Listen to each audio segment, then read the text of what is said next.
Welcome to the fourth day of the fifth and final Specsavers Test match from the Kia Oval between England and India.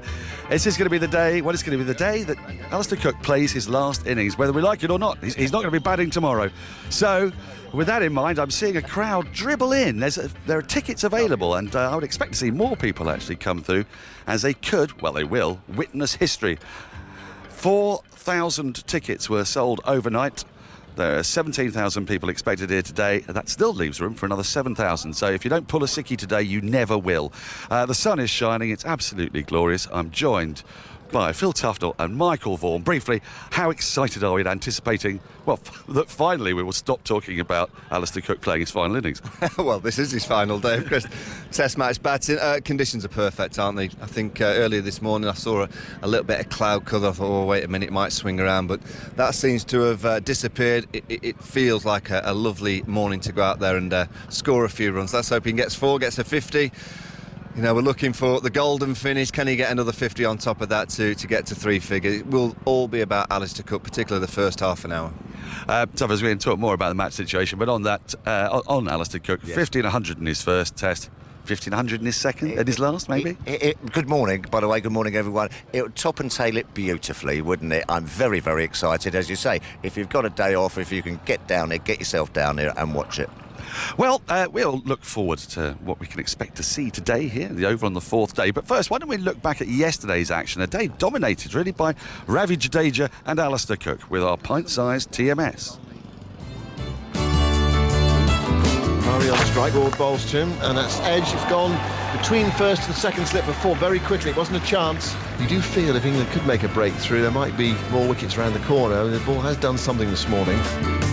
Stokes is in again, and Bihari defends the ball in the off stump. He pushes that to the offside. He goes through for a quick single. It's his 50. Well played to Hanama Bihari. He picks up a 50 on debut. It's been a good knock. Moeen bowls to Bihari. There's the Pilbury catch. He's out. Caught behind. Oh, England make the breakthrough.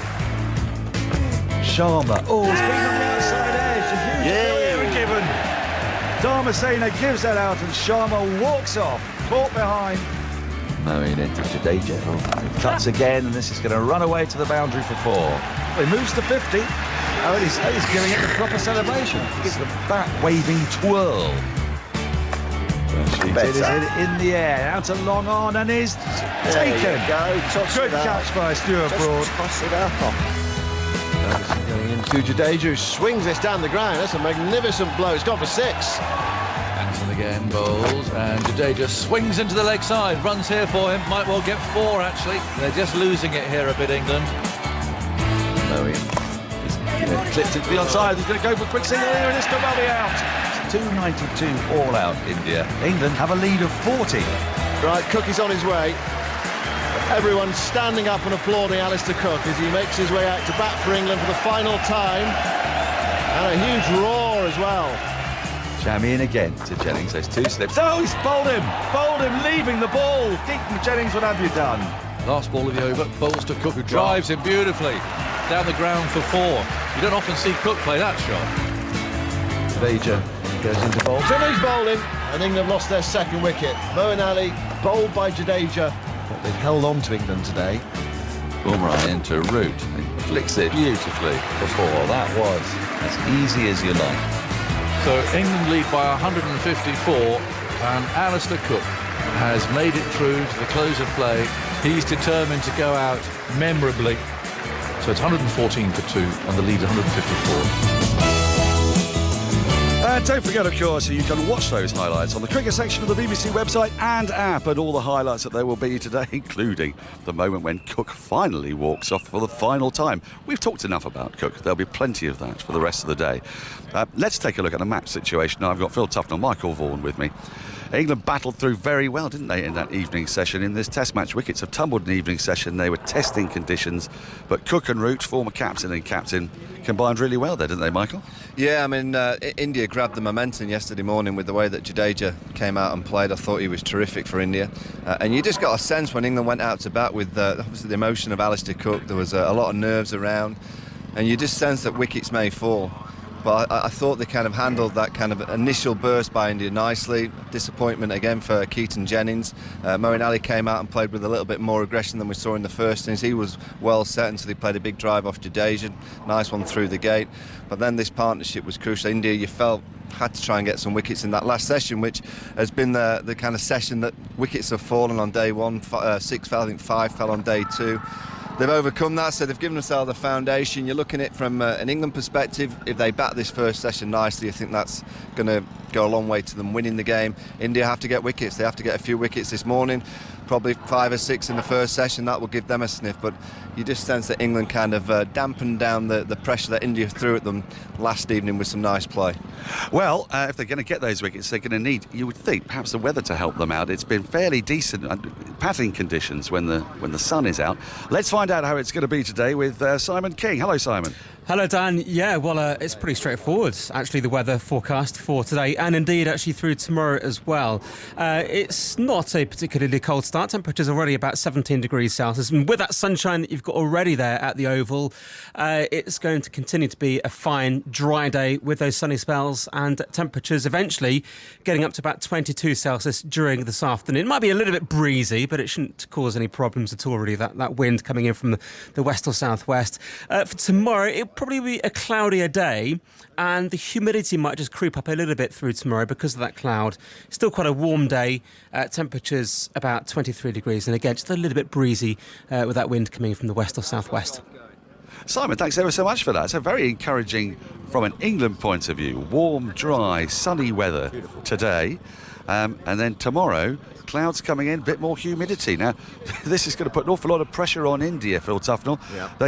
It seems to me that Ravi Jadeja might be their key man. Would you see it that way? Yeah, I mean, at the Oval, as the game wears on, the pitch usually disintegrates a bit. There's some lovely rough. We're just out here having a look. Some lovely bowlers' footmarks to hit as a spin. I think the Indian seamers, I feel a little bit sorry for them. I felt sorry for them yesterday, really, because they bowled wonderfully. I mean, Shami, he managed to only get 1 wicket. He could have had a 10 for by now if the luck had been on his side. But that's what happens. You're 3-1 down. You're in the last game of the series. Sometimes things don't go your way. So India have got to sort of stay strong this morning. Hopefully that luck comes back their way. And I think you're right. Jadeja's bowled beautifully, bowled at good pace. He's hitting those rough marks and it's sort of skipping at the batsman quickly and jumping at them as well. But that also bowls well for England's both two spinners. Well, we're looking at the pitch here, Michael. We're right in front of the pitch, and there are footmarks at both ends. Now, Jadeja has been bowling from the pavilion end. He got one to turn sharply through the gate against Moeen Ali. It was a beautiful bit of bowling yesterday. But we're seeing rough patches at the other end, so for bowling from the Vauxhall end as well now. Yeah, either end, I think, as a spinner, you fancy your chances. Phil fancied the pavilion because he said he liked bowling up the hill. Well, I'm not seeing a hill, but he fancied it from the pavilion because he sees a hill that no one else does. I think that the swing and seam bowlers also have still got a chance. There's a little bit there. We know with the likes of Broad, Anderson, Stokes, they have got the wool over many of the Indian batting line-up. There's only really Virat. We saw Vihari play nicely on his debut. Pujara scored runs in this series, but you feel that quite a number of the Indian players are out of confidence, and I think all the England bowlers will fancy the chances. You'd like to see Adil Rashid bowl a few more overs and get a few more wickets for his confidence leading into a series in Sri Lanka, but I would think the seamers will, particularly Jimmy Anderson, he's getting close, and I think it'll be hard to get the ball out of Jimmy's hand.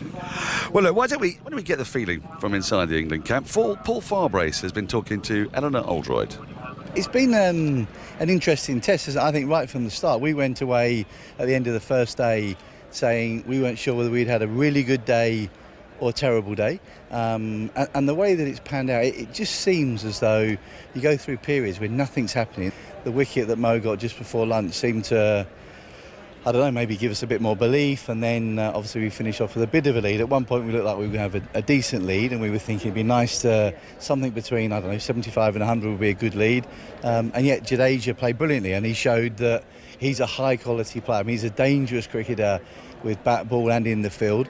But the good thing is, I think we although they batted for quite a long period, they didn't really get away from us. They didn't score too quickly, and we managed to maintain our discipline with the ball. But it has been that sort of a game. It could have gone very differently, couldn't it? Because momentum is so important in cricket, confidence is so important, and having seen that lead just whittled away to just 40, the kind of strength of mind that you needed from your openers, and particularly Alastair Cook, to come out and carry on scoring was amazing. Absolutely, and I think he's shown why he scored more Test runs than anybody else, hasn't he? In this game, it's been seriously tough, and even Keaton, although Keaton hasn't got a score, the fact that the two of them, they batted together, as you say, short period before the tea interval. If we lost a couple of wickets in that period, India would have felt they're right back in the game. So to go a period without losing quick wickets, and the same with Mo. Mo's shown a lot of skill, but he's also shown that he can adapt his game and cope under pressure. And I think we're very pleased that the top four have played as well as they have, and obviously Cook is still there with a score to his name. Ruti looks as though he was really getting into his stride and playing quite fluently, looked very balanced, looked very organised, but there is still something happening. The ball is swinging, the odd one keeping low, and when you've got a lead of 150, you don't mind seeing the odd one keeping low occasionally. And Alastair Cook's going to come out 4 runs short of another Test 50. How many standing ovations can one man have? Well, I said yesterday to you that one of the most selfish, all about him people you'll ever meet, isn't he? And he keeps showing that. I think the whole thing. The reason he's playing so well, he's just loving these standing ovations. I have to say, I don't know how he faced that first over, because I had a huge lump in my throat, and I was thinking, goodness me, Cookie, I don't know how you're going to play this, because it was the support that he's had over this Test match has been brilliant, but it's typical of him that he's not just going through the motions of a Test match. It just shows how much a Test match means to him. He's all about the England team winning games of cricket. That's all he's ever been bothered about, and he knows that if he can do his job at the top of the order, which he's done so far for us, the personal milestone, yes, everyone would love to see him get 100 to finish, of course they would, but all he'll be interested in is to score many runs as he can, to give us as big a lead as we can, to give us the best chance of winning the game, and that's what it's about. But the support for him here has been fantastic. Well, there you go. That was Paul Farbrace talking to Eleanor Oldroyd. In the meantime, I've been witnessing something quite extraordinary. Michael Vaughan, Phil Tufnell, Alex Stewart in heated debate as to whether or not there are any hills here at the Oval. Michael, can you try and sum up what this argument's all about? Well, Phil Tufnell thinks from bowling at the Pavilion end it's uphill. Stuart Broad thinks bowling at the Vauxhall Road end is uphill.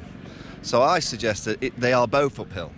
And the pitch is just a little bit higher, so it's like a dome, which is exactly right. Well, Phil, he just is adamant. No, it is. It's like an upturned saucer. That is for sure. But I always felt when I bowled at the Pavilion end, it was slightly uphill. As is the Vauxhall end. Well, no, the run-up is slightly up the hill. I'm talking about the actual pitch is slightly uphill when you're bowling from the Pavilion end. I've bowled many overs here at the Oval, and I felt slightly as a spin bowler. We were saying about the spin bowlers and which end you fancy bowling at and everything. I always felt I was just always sort of struggling a bit with my length coming down the hill, because you could get cut. Do you think wind plays any part? Because generally when you bowl from the Pavilion and the wind comes over the OCS stand and you're into the wind slightly, Phil. Maybe yes, that... all of these are factors, but I mean, as a spin bowler, you always just like to slightly bowl it up a hill, and I'm sorry, the Pavilion is... I want to get the 30... Is it the 30-odder light they use? The odd light, that's absolutely right. It's a surveyor's tool for establishing a distance. If a surveyor could nip down to the Oval and prove my point this afternoon, I'd be delighted. Well, on that bombshell, we're going to let you both go, because you've got to get cracking. I'm joined, I'm delighted to say, by Alex Stewart, Ebony Rainford Brent from this very parish, and Nikesh Ragani from the Asian Network. I want to start with you, Nikesh. India have stuck at it throughout this series, actually, and some observers are entirely baffled as to how India find themselves 3-1 down and up against it in this Test match, because they've looked in some departments a better team. Really good team attack, a lot of very promising batsmen led by Virat Kohli. Are they just not getting the rub of the green? Not the rub of the green, and in England just winning the bigger moments in the series. You look at the lower middle order batting, that's been a bit of a concern for India. They've got Hardik Pandya coming in as the all-rounder. Apart from that match at Trent Bridge, he was, it's difficult to sort of justify his place in this side. He's not really been performing. He didn't do particularly well in South Africa either. They've obviously got Jadeja in this Test match. It shows you that they have got those resources in the bank, in the squad. Perhaps team selection, Jadeja could have come in a lot earlier to sort of shore up that lower middle order batting. He's performed very well with the ball as well. He's, I don't know what was wrong with Ashwin at Southampton. He obviously seemed to be carrying that injury that he picked up at Trent Bridge and didn't quite seem to get the same purchase out of the pitch as Moeen Ali, which was a big concern for India. So there's little moments which England have been winning. Sam Curran down the order has been scoring some valuable runs. You mentioned India's bowling attack. That is the one positive to come out of this series. They bowled so well in South Africa. The question was, can they do it in England? A 4-pronged bowling attack. They've done very well indeed.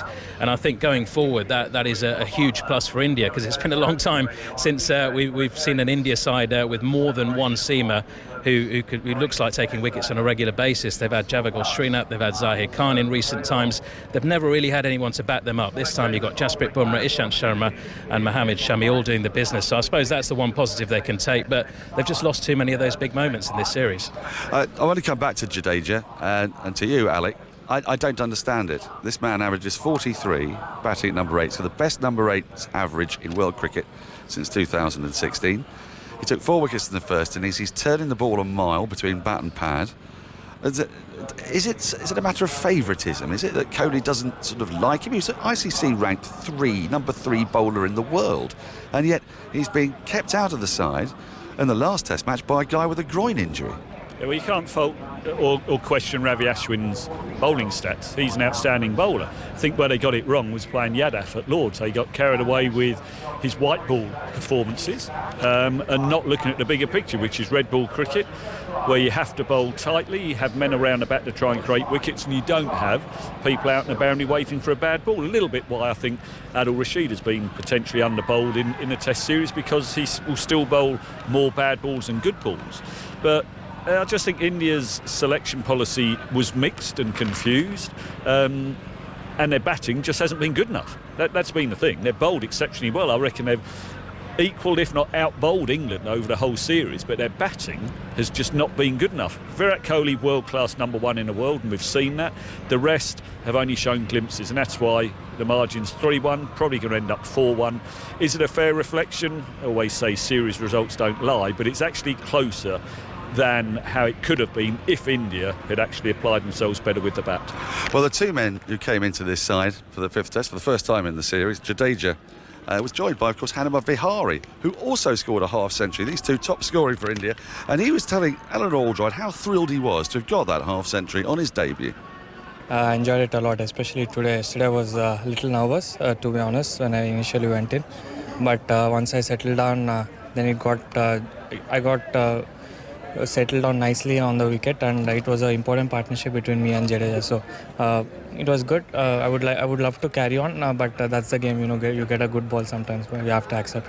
But happy with the 50. Yeah, well, you were quite fortunate in a way, because yesterday you could have been out to Stuart Broad. Yeah, you need a bit of luck in this sport, especially playing in England and against a top class side like England and top class bowlers which they have. So I was quite fortunate, as you said yesterday, but I wanted to ride on that luck, and I thought I did reasonably well. I think the thing that people have so much enjoyed about this Test series is that it's been so closely contested, so well fought, and at one stage today you looked like you were going to knock England's lead out entirely.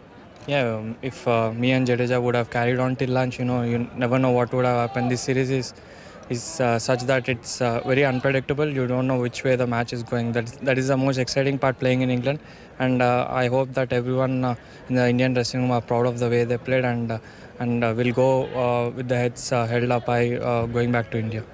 And has there been a good spirit between the 2 teams? It's felt like you gave a lot of respect to Alastair Cook, particularly in the last couple of days. Yeah, he's been a legend of the game, great ambassador for cricket, and he's someone which I've grown up watching him play. So I have a great respect for him as a team as well, and I wish him all the luck for the future. Well, that was a very happy Hanuma Vihari, and I can't say as I blame him. Just some news. We're up to 18,000 people here, we think, already, and the capacity here is 25,000, so there are still 7,000 slots available for you if you want to get down here. It's starting to fill out. I would urge you to get here quickly. Alastair Cook could be batting. He could be batting at lunch. He could be batting at tea. He could be at the second ball of the day. We just don't know. So get down here if you can. I've got Ebony Rainford Brent with me, and I want to talk a little bit about the Cook situation. Has the Cook situation, if you like, has it overshadowed the game? Have even the players been sort of taking their eye off the ball? A lot of us, when we're doing our commentaries, are sort of thinking about when we're going to be on, if Cook gets out and stuff like that, sort of forgetting there is actually a game of cricket breaking out over here. I don't think it's overshadowed at all. I think, look, Cook, this is arguably the greatest player that we've had, greatest batter for sure, although we've got Mr. Stewart stood next to us, who's one of my favourite, but anyway, that's a different story. And I just think, what next batter is going to break the records he's broken? There's so many ones that he's just knocked off the scale, and I think score that sheer weight of runs. It's going to be a long time, so I think we need to celebrate it. Also, I'd also flip that around and say I've seen a lot of good cricket here where I think the players have stayed on money. India could have thrown it away yesterday morning, they dug in. The same with England, they could have thrown it away the day before, they dug in. So I think people are performing to the best that they can in the situation, but we've got to give Cook airtime. I think he's been a wonderful cricketer. Who knows when we'll see somebody of his quality, and I think he'll possibly get more and more standing ovations. Why not? I'm sure he got one on the tube coming down today. Well, there's going to be one coming in about 12 minutes time, indeed. Now, he's been opening the batting with Keaton Jennings, of course, and it can't have been that easy for Keaton Jennings. Each time he walks out, he's getting an enormous ovation, and he knows it's not for him. Poor lad. But he was out yesterday leaving the ball alone. He was out at the Aegeus Bowl leaving the ball alone. There's a lot of scrutiny on Jennings, but from what we gathered from Paul Farbrace's comments, it's almost certain to go to Sri Lanka. Does that take a bit of the pressure off? Yeah, it will do, but he's finished now, so he just has to sit back and wait for selection, which I guess will be in 2 weeks' time. But, as I say, from Paul Farbrace's comments, a couple of conversations I've had with Ed Smith, it appears as though he will go. They don't want to go to Sri Lanka with two brand new openers with no test experience at all. So he will go. Whether he plays, they'll decide once the first test match has to be picked. But he plays spin nicely, so therefore it gives him that head start in Sri Lanka. But you do have to see more from him. I understand he's good in the dressing room, he's mentally strong, but your currency is runs, and this summer he's been shy of them. So yeah, I think he'll go. But they say, along with Rory Burns, and the name keeps cropping up, is Joe Denley. It could be Denley and Burns that open, but time will tell. Another man who's been shy of runs, Ebony Rainford Brent, is Johnny Bairstow. He's had a bit of a drought the last couple of games, and he could well be much required by England today. 114 for 2. If they were to lose a couple of early wickets, brings India right back into the game on a pitch that's not devastating by any means. What's Johnny Bairstow got to do to get his form back? Yeah, well, look, I think he's in this little patch in his career. I think you see it with a lot of players. Form starts to fall off a little bit. Maybe you pick up a niggle. He picked up the finger injury, didn't keep. Mindset starts going all over the place. And he's also maybe technically caused himself a few problems by exposing three stumps, standing a bit too leg side. So today he's just got to make sure he gives himself a chance. I think it's as simple as that. Do the basics. Get in line with the ball. If it's not there to play it, leave it. If it is, get right behind it and put a bad ball away. But I think it's getting back to simple stuff. But I don't want us to criticise too much. For me, he's been one of our best players over the last few years. It's just about him finding form. Now then, the players are coming out slightly early, aren't they? The Indian players are making their way out. I don't know if we're going to have another guard of honour. It's been that kind of a game. But Nikesh Regani, I've got you with me. For India, it's a dead rubber. They've brought in two new players. Those two new players have done better than anyone. Is this telling us something about the fatigue in the Indian camp? We've come to the end of a tour and they've not got the rewards that they thought they might have gotten. They've just looked a little bit lacklustre in this match, apart from Jadeja and Vihari. They have. Obviously Vihari playing so well in this test match after a bit of a shaky start. Jadeja as well, although Jadeja has spent quite a lot of time on the field, probably 90% of the time during this test series on the field as a substitute fielder. But and also with Jadeja, a point to prove as well. I think that's really sort of charged him up ahead of this match. He felt he should have been in, at least second in line to Ravi Ashwin. He should have played at Lords instead of Kuldeep Yadav. He would have been watching on, frustrated at the lack of wicket-taking opportunities that Ashwin was creating, but also that lower middle-order batting where he would have thought, I can do a job. I averaged 40-odd down at number 8 over the last couple of years in Test cricket. I can do a job. So a point to prove. There is obviously a lot of fatigue. They came off a hard IPL season. Most of these Indian boys, they went into that one-off test against Afghanistan, and then they've been here through the T20s and the one-dayers and a 5-test series. It does take a lot out of you, and that's probably the reason why somebody like Kohli is taking a rest from the Asia Cup, which is straight off the back of this particular series. But they're going to have to look at some more squad players, I feel, going forward, and see if any of those guys are eligible to be on the plane to Australia. Well, there are plenty of them. There's Prithvi Shaw, there's Vihari, who's been playing here. Jadeja's hardly played. There's plenty of them about. Now, Alec, we're now getting into the business end of this Oval Test. You know this pitch better than anybody. What are the characteristics as we get to day 4 and then into day 5? Well, one is it's been a really good cricket pitch. There's been enough in there for the new ball, and then you've been able to bat on it, which we've seen. So as the game goes on, we'll just see a little bit more turn. There's enough footmarks there, but also turn a little bit off the surface because it is dry underneath. So it's almost a perfect Test match pitch. Again, credit to Lee Fortis and his ground staff, but it's good because the first 20 overs should be hard work against a new ball. The ball has swung, hasn't really seen, but it's swung, it's carried, and now we'll see spin. So I expect to see Jadeja bowl a lot of overs today, and then when England come to bowl, Moeen Ali and Adil Rashid should come into the game. Ebony, this has been a game which has been quite slow scoring hitherto, been absorbing cricket, but today, if England start off well enough, there's the opportunity maybe for a crowd to see Stokes and Buttler unleashed as they go for declaration runs. Is that something that you relish? I can't wait for it. I'm excited as you are, clearly, Dan. I think, look, the truth is, what I've liked most about Buttler, my favourite cricketer of this series for England, is the fact that he is adaptable. In this series, we've seen him dig in when he needs to, but when he goes for it, it's great fun. And, if he gets an opportunity, if Ben Stokes gets an opportunity, I think the crowd are going to be in for it because they'll definitely look to launch. I think a lot of us want to see that. You want to see the ebbs and flows, don't you? You want to see Cook holding in, grinding, building an innings, and then later on let the batters unleashed. I can't wait for it if it gets to that stage. Thanks, Ebony. Well, obviously we're going to have one eye on this match, but Alex Stewart's going to have another very firm eye on Surrey against Worcestershire as they try to win the title. That may well happen in this match. You never know that's taking place. Commentary is online via the BBC Sport website and app. Right, the umpires are coming out, the players are coming out. Let's go back up to the commentary box where Phil Tufnell is with Jonathan Agnew. Thank you, Dan, very much indeed. What a lovely morning it is too. The sun beaming through our commentary box window here. And for a Monday, this is a pretty decent crowd that's building up here. Lots and lots of people were queuing up at the Alex Stewart gates and made our way in this morning. All in, many in anyway, to celebrate Alastair Cooks' final innings. 18,000 we're told, I think, are going to be here today, which is pretty good for a Monday, let's be honest. So that's fantastic. I don't know how he's going to go. I saw him this morning coming out of the lift with dear old Alice, who's on the good ship Alice at the moment. She's an enormous poor woman. I mean, she's due today. So let's hope that nothing happens to upset her too much. Or maybe it does, I don't know. Here he comes anyway. There'll be another standing ovation for Alastair Cook, who comes down the stairs and steps out into the sunshine, and up they all get again. The third time he's been cheered to the wicket in this match, and it will be the end today.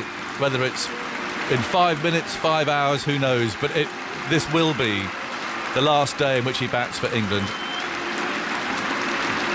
And he's just playing a few shots as he walks out. He's waiting for Joe Root and give a little tap of the gloves there, and out he comes. But it's going to be one of those days, and we start again now. I know he's 46 not out. Will he get off the mark? Will he get to 50? Will he get up? Who knows where? But if that doesn't set up your day, I'm looking out to our left here on the balcony, people standing, applauding all around the ground. What a welcome. What a welcome. And it'll be a farewell too. Well, started... Morning, John, by the way. Morning, everyone. Good morning, Philip. Yes, started off with a second innings 100. His career all those years ago. He did. So, and a 50 in the first innings. Yes, it was... Wow. There's certain symmetry, isn't there? That would be a little bit spooky. I was reminding myself today, I looked it up, Nasser Hussain, of course, finished his last Test innings was 100. Yeah. But I don't think he well, we didn't know it at the time, and I don't know if he knew it at the time. No. But he hit the winning runs against New Zealand in 2004 and walked off, and then he sort of disappeared and announced his retirement. So there wasn't the build-up to that there is, but there was he played very well that day, I'll tell you that. But he just simply said, I know I couldn't go out on a better note than that. Yeah. And so he jacked it in. Joe Root, though, will face the first ball. And we've got Sharma coming in from the pavilion end. 114 for 2. Here he comes and bowls, and Root plays down to cover. And there's no run. So looks a bit stiff. Continuing. I want to see what shirt he's wearing. Of course, he was wearing yesterday Ben Stokes' shirt. Right. And I did have from absolutely the horse's mouth why he was wearing last night Ben Stokes' shirt. Okay. Why do you think? Pray tell. But his was still in the dry cleaners. Sort of. I mean, we're very superstitious cricketers, aren't we? Yes. Yeah. Oh, we did well in it somewhere else. See, that's where I was going with it. Yeah. Something, he scored 100 in a Ben Stokes shirt somewhere and looking to get his form back. Yeah. That's where I was going. The old boy in the dressing room simply labelled it wrongly when he cleaned them. Oh, well, there you go. He put Joe's name on it. They have got numbers on them. I know. Sharma bowls, and that's down the leg side. And collected by the keeper. In fact, he didn't realise it was a Ben Stokes shirt. No. Didn't he have a little look at his number then? I thought the size might have been different, if I'm honest. Yeah. But no, he just pulled the shirt on, went out to bat, and did all right. Yeah, because the old boy, the dressing room attendant, had labelled it wrongly. He pulled it out of the tumble dryer. What, the old fella does the washing then, does he? Yeah, he put JR on it rather than BS. So that was all there was to it. All this mystery and suspense. Yeah. And what could it be? And superstition. Well, I think you'd kind of know. It sort of moulds to your body, doesn't it? Your own sort of stuff. Slight different build. Yeah. But if you're in a bit of a hurry, perhaps you'd pull it on. 114 for 2. Here's Sharma. Moves in and bowls to Root, who pushes that firmly. Square into the offside. Jadeja's there. Aiming a throw up at Root's end, but then deciding against it. So Root off the mark. And England's lead moves on to 155. No real rush today. I mean, Alastair Cooks got a lot of things in his favour here. He's set. He's got a ball that's 43 overs old. No real time issues at all. He played very well last night. Actually, he played as well last night as he's played all season. Indians, I felt a bit for the Indian seamers. Oh, didn't they bowl beautifully? Didn't they? I mean, and then you've got to drag yourself out again. Last Test match, you're 3-1 down. Last bowling spell, you really have got to dig deep. Yeah.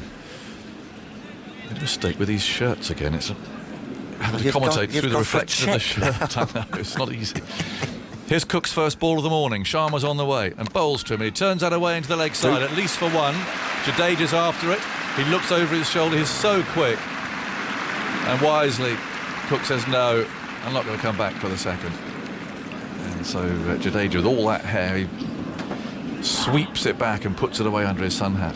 Well, I was talking this morning to one or two and saying, just say Bhubaneswar Kumar, who's a good bowler, had been fit. Which one of these wouldn't play? Wow, I mean, it's a toss-up, isn't it? Because, I mean, he's a wonderful swing bowler and he's swung all series. Yeah. Could have been the difference. Would you leave out? Yeah, well, Shami's been... Couldn't leave him out. No, couldn't leave Ishant out. The popular vote in the end was Ishant. Oh, that's tough. Well, I know. Here's Sharma, bowls, and Root plays and misses. A bit more than a play, it was a drive, really. And it's collected by the keeper. Umpteen plays and misses we've had in this match from both sides. Yeah. Somehow the batsmen have managed to establish reasonable totals, 332, 292 and now 116 for 2, but there's been an awful lot of playing and missing. What's Ishant's stats then to warrant a leave out? Well, he might have retained his place, but if we're making room for Bhubaneswar Kumar, who in these conditions would have bowled beautifully, and I think would have to be a pick. Yes. He is a typical pitch-up swing bowler. He is. Which one are you going to leave out? Bumrah? No, can't leave Bumrah out. No. Whew. Then comes Sharma. Root stands up, holding his bat now, and it's driven down to mid-off. And there's Shami, who's only taken 1 wicket in this match, but has bowled absolutely beautifully. And that ends the first over of the day. 116 for 2. People still pouring into the ground. It's wonderful that so many have come today. Managed to find the time to come down here. I bet I bet there's been some good sort of like dinners with the seam bowlers. You know, all the seam bowlers going out at dinner, grumbling away. You know, because they've bowled beautifully for India. They've bowled them. They've bowled themselves into series winnings positions. It's just the old batters haven't followed through for them, have they? They've got that area spot on. No. 116 for 2. Yeah, there's some grumbles there. Batsmen. Get all the money. All the sponsorship. Well, exactly. Now it's going to be Bumrah from here. And Cook on strike. I think it would possibly be Shami, actually, they'd leave out. Would you? Yeah, I think they'd have to. Because Ishant's just bowled beautifully to the left hand. He has. He's got that in swing to the right hand. Yeah. It's a tricky one. So 3 slips. Down they go. Cook on strike. And Bumrah walks in, little shuffly start, jitters. In he goes, bowls to Cook, a silence as he works that away. As a good stroke, that's 4. Speeding away over the square. And people are standing down there as Alastair Cook reaches his second half-century of the match in his final test. And I'll tell you what, it's a lovely shot to bring it up to one of his trademark strokes off his pads. He's 51 not out. And he waves his bat. He wants more. But there's the first landmark. And down they go, settling down. Flags being wrapped up, put away. We've seen that shot a few times, We have. Vegas. Yeah. He's got a few runs off the hip in those years. Beautifully timed. And here, Billy Cooper here as well with his trumpet, that's nice. Bumrah bowls short and down the leg side, and Cook just watches that go sailing through. And Cook's got somewhere in the box here a lot of his friends, a lot of club cricketers who he plays with sometimes when he has a day off down there in Bedfordshire. Some old friends from school. A few sheep. I don't think he's brought any sheep with him. His wife, his 2 kids, they're all here. I mean, everybody's here set up for this, this last day. No, he's not done that. But we're coming to watch him bat for the last time. 120 for 2. He's on 51. Bumrah from round the wicket bowls another bouncer and catch it. Somebody shouts as Cook, they went to hook that. That was a lively ball. And the ball flew over his gloves. And, Pant collected it. I should mention that our Chance to Shine interview with Siraj Ali yesterday, if you heard that, it was a remarkably moving story that he told. Well, it was heard by a very generous fellow called David Kite from Kite Associates, who's agreed to match the donations given by Mick Jagger and the ECB to Chance to Shine, which is fantastic. So that Cook 50, it's now worth £30,000 Well done. to Chance to Shine. If you didn't get a chance to hear it, I'm sure it's a podcast somewhere. It was a remarkable interview. Here's Cook on the back foot, playing through the covers. Not through them, sort of beside the covers, really, into a gap there. Picks up one at wide bit off. So a really inspiring tale of a young lad who lost his way, mixing with the wrong sort of people. No interest in cricket at all. By his own admission, was a naughty boy. Discovered cricket. Turned his life around. He's got a university degree. He's now coaching cricket. Yeah. Lovely story of a fellow from Birmingham. So anyway, thank you very much indeed, David. There's more to Chance to Shine than simply giving the kids a chance to play cricket. It's what happens, how they can turn their lives around. 121 for 2. In goes Bumrah. Bowls a very high bounce, and Pants setting off again. They're collecting it with both hands. Good morning. Good morning, Andrew. I think it's a statistician's day today, isn't it? It is going to be, yes. There's quite a few around Cook's 50. There's 50 coming up of 196 minutes, 127 balls, 4 fours. Guarantees that his career average will end over 45. Aha, well, that's important. He's joined Bruce Mitchell as the only other player to have reached 50 in both innings of his first test and of his last test. Oh, lovely. That's of players who played more than one test, that is. Rodney Redmond did it in his only test. 121 for 2. Root on strike. Slips there as Bumrah runs in. Bowls to him. Oh, well, quite short, but not perhaps as short as Root thought it was going to be. It skidded through there and hit him in rather an awkward place. He tried to pull that through square leg. He's all right. And just look and see, we've got zoomed up there. He's got his own shirt on today, but he's continuing batting. in the one that he had yesterday. Andrew, you've got more to say. I do, yes. England players have reached 50 in both innings of their final Test match. Jack Russell, not the one you're thinking of, the original one from 1923. C.A.G. Russell, who actually got a century in both innings of his final Test. Cool. Andrew Sandham, who got in his final Test, scored 325 and 50, which is not bad. He was dropped after that, was he? He was, well, that was the end of a West Indies tour. And they didn't have quite as many tours in those days. Then Jack Robertson, opening batsman, late 40s.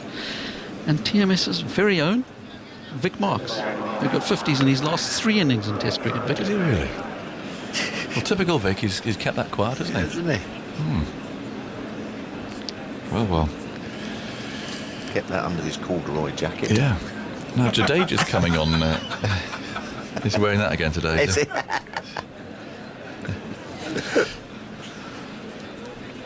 Always used to bat with an SS, I think. Didn't he? An SS Jumbo, I think Vic used to bat with. Stuart Surridge. Very in those days, isn't it? 121 for 2. Cook, I'm corrected, his club. Thank you, Rush indeed. Twitter's very useful, isn't it, sometimes? But thank you, Paul. His club is actually moulded in Essex, not in Bedfordshire, but there's a lot of them down here today. This is going to be tricky for Cook, the left armour into that rough. Here's Jadeja bowling into that rough and Cook forward. Pant fields. There were 1 or 2 moments yesterday where the ball bounced and spun. And kicked, So there's 3 around the bat because Kohli needs wickets here. He needs them urgently. Jadeja bowls and Cook drives out through extra cover. Rather stiff-looking Sharma sets off, but he's not going to stop that. Wow. That's a lovely stroke. The extra cover drive, he unveils that every now and then, but very few better than that one against the spin. And down to that extra cover boundary for 4. Good shot. 125 for 2. He's on 56. I reckon he might have thought to himself, Alastair Cooks, I'm going to play a few shots this morning. Well, he's flying. By Cook standards. It is. He's got the one off his hip, beautifully timed. That's fraught with danger, that shot, Ryan. Yep. That can spin back quickly and do you through the gate. Rather like Moeen was done. Yes, exactly. Jadeja bowls to Cook, who gets that pad there. Rather kicks the ball away. Root calls him through for a leg by. The ball flying around. Picked up from slip, so 1 more to England. 126 for 2, of course, while we're concentrating on Cook. England are also pushing on here to find a score at which Root thinks they've got enough to declare and try and win this match. Well, I think it's going to come down to the old 4 sessions, isn't it? It will, won't it? Round about tea time. Yeah. If they don't get bowled out by then. Yep. The old 4 sessions to survive. Yep. Quite difficult to do, actually. When I played, we never managed it. Jadeja bowls and Root drives. Finds mid-off. Slip and a man in front on the offside there, crouching with the helmet on. Jadeja bowls and Root does very nice, leans back and dabs out very late through where about a 2nd or 3rd slip would have been. The ball runs to 3rd man. A long chase for the fielder, and they take 2 more. Played one like that last night, didn't he? But he tried to hit it too square, and then he got caught behind by Jadeja. Just waited for that, and then just sort of chonked it away. Yep. Behind point. Better shot, less risk. 128 for 2. He's over his bat again. Jadeja parts his hands, moves in, bowls, and Root is forward. It's picked up there at silly point, and there's no run. End of the over. England moving on to 128 for 2. They lead by 168 on a really gorgeous morning. The sun has suddenly come through the cloud. Came footling down the Thames this morning. So it's a lovely way to come to work. Went on the boat? Yeah, and there's virtually nobody on it. Most surprised. Beautiful. Got on at Tower. Yeah. Chugged down under a couple of bridges, don't you? London Bridge and so on. Did you pass the houses of... we've got to get off first at Embankment. Oh. Very helpful staff too. I mean, they actually tell you what to do, which boat you've got to be on, and nice people. Yeah. And then you do the London Eye, Westminster, all of that, and chug into St George's Wharf just down here by MI5, is it? Oh. Very, very nice. Having been stitched up by Simon Mann last night in that horrible underground station that is Monument and Bank. Right. How... Did you get on the wrong platform or something? Yes. Oh, did you? Yes. You played down the Bookaloo and you should have been on the Central. I was trying to... Well, I was trying to play down the yellow one and stood on the red one. 128 for 2. Then goes Bumrah. Bowls, and that's turned away out to mid-wicket. quite straightforward. No, it's not. It's colour. It's not straightforward at all. There are signs missing. I know there are down there. They've done it on purpose. I want to know how I was following what I was going to do actually, because I had been sitting down all day, was to walk from Bank back to the hotel. Right. But how therefore did I end up standing on that red line platform, central line platform? Well, that's probably down to you. No, I followed all the signs the way out. Okay. Horrible down there. You lose weeks of your life down there. 128 for 2. It's just 2 stations combined, isn't it? And goes Bumrah. Bowls outside the off stump. Cook lets it go by. So today, footling down on the river. Yeah. Really very pleasant. Came with Mr. and Mrs. Stokes, actually. Oh, yes, we've become quite good friends with them. Well, we have. They're in the same hotel. Yep. Typical of New Zealanders, they're very sociable. Yes. Very sociable animals. And so a very pleasant time. It's chugging down. We're all tourists. They're all pointing out to work out what building's what, you know. Yeah. Nice flat. Was it the old Thames? Very flat. Yeah. Very low tide. Was it?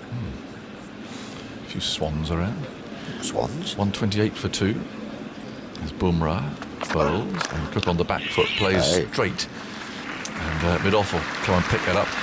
They take 1 run, so Cook goes to 57. I suppose it was a bit late for the commute. I think it was a 10 to 9 boat, or sailing that you call it.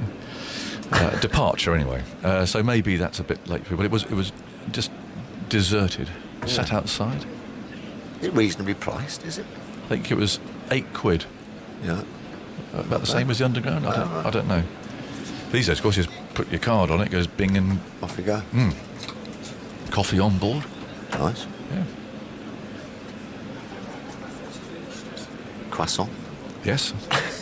Bumrah bowls short outside the off stump.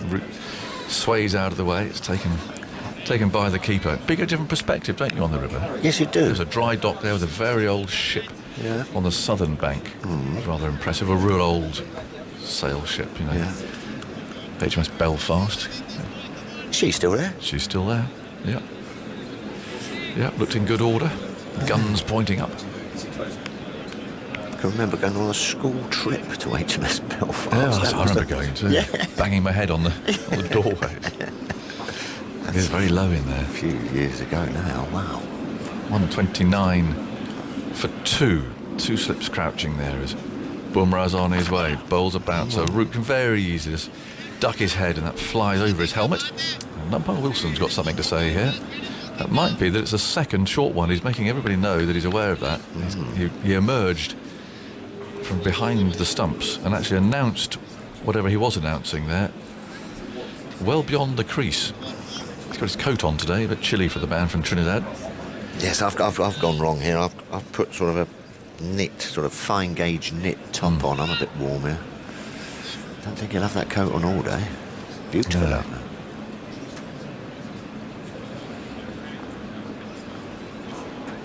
Goes Bumrah, waiting for a moment. And again, this stealthy approach. Up he goes now and bowls another bouncer. Well, Pant sets off and takes that. So it must have been just the one for the over the first one, because that was definitely another bouncer. And rather an angry looking one too. 129 for 2, Cook 57, Route 32. Thanks to Adam, I've got sympathy. Getting lost down there, Monument Bank. I've made the mistake of trying to change from the Circle District to Central Line down there, and it feels like you walk halfway across London to get to Gloucester too. Imagine getting lost down there. Well, exactly, we do. You're just wandering around these little corridors and things. Tunnels. There are lots of way out signs, but they're not very clear. So which way you go to go out? You need a little ball of string with you. You do need a ball of string. Yeah, crumbs. Leave some crumbs behind you, like the old... No, you could be down there a very long... Well, I had last year, done a very long time, floundering about. Here's Jadeja. Oh, you know, Cook careful. Drives. Yeah, a little careful. Bit dangerous. Aiming for mid-off, ball turned and just fielded it mid-on. That's what Jadeja wants him to do. Yeah, if you're going to hit through the offside out of those rough patches, it's got to be really full. Here he comes again. Bowls. Oh, well, that bounced. He played it pretty well, actually, because it spat out of the footholes and really kicked, and left arm spinner Tufnell. Yeah. I'd like that. Labyrinth, that's the word I'm after. Well done, That's Pat. Thanks, Pat, for that. Labyrinth. Well, Methuselah was... No, who's the... Jadeja bowls, Cook comes forward. Who's the lady with all the snakes on her head? in Greek mythology. Yeah, it was Methuselah, wasn't was it Methuselah? Certainly wasn't Labyrinth.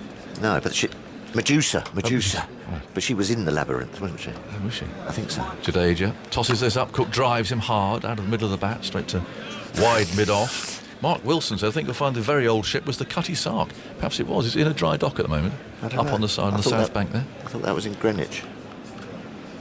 I didn't go in that direction, I don't think. No. It's Jadeja. Bowls. Cook forward.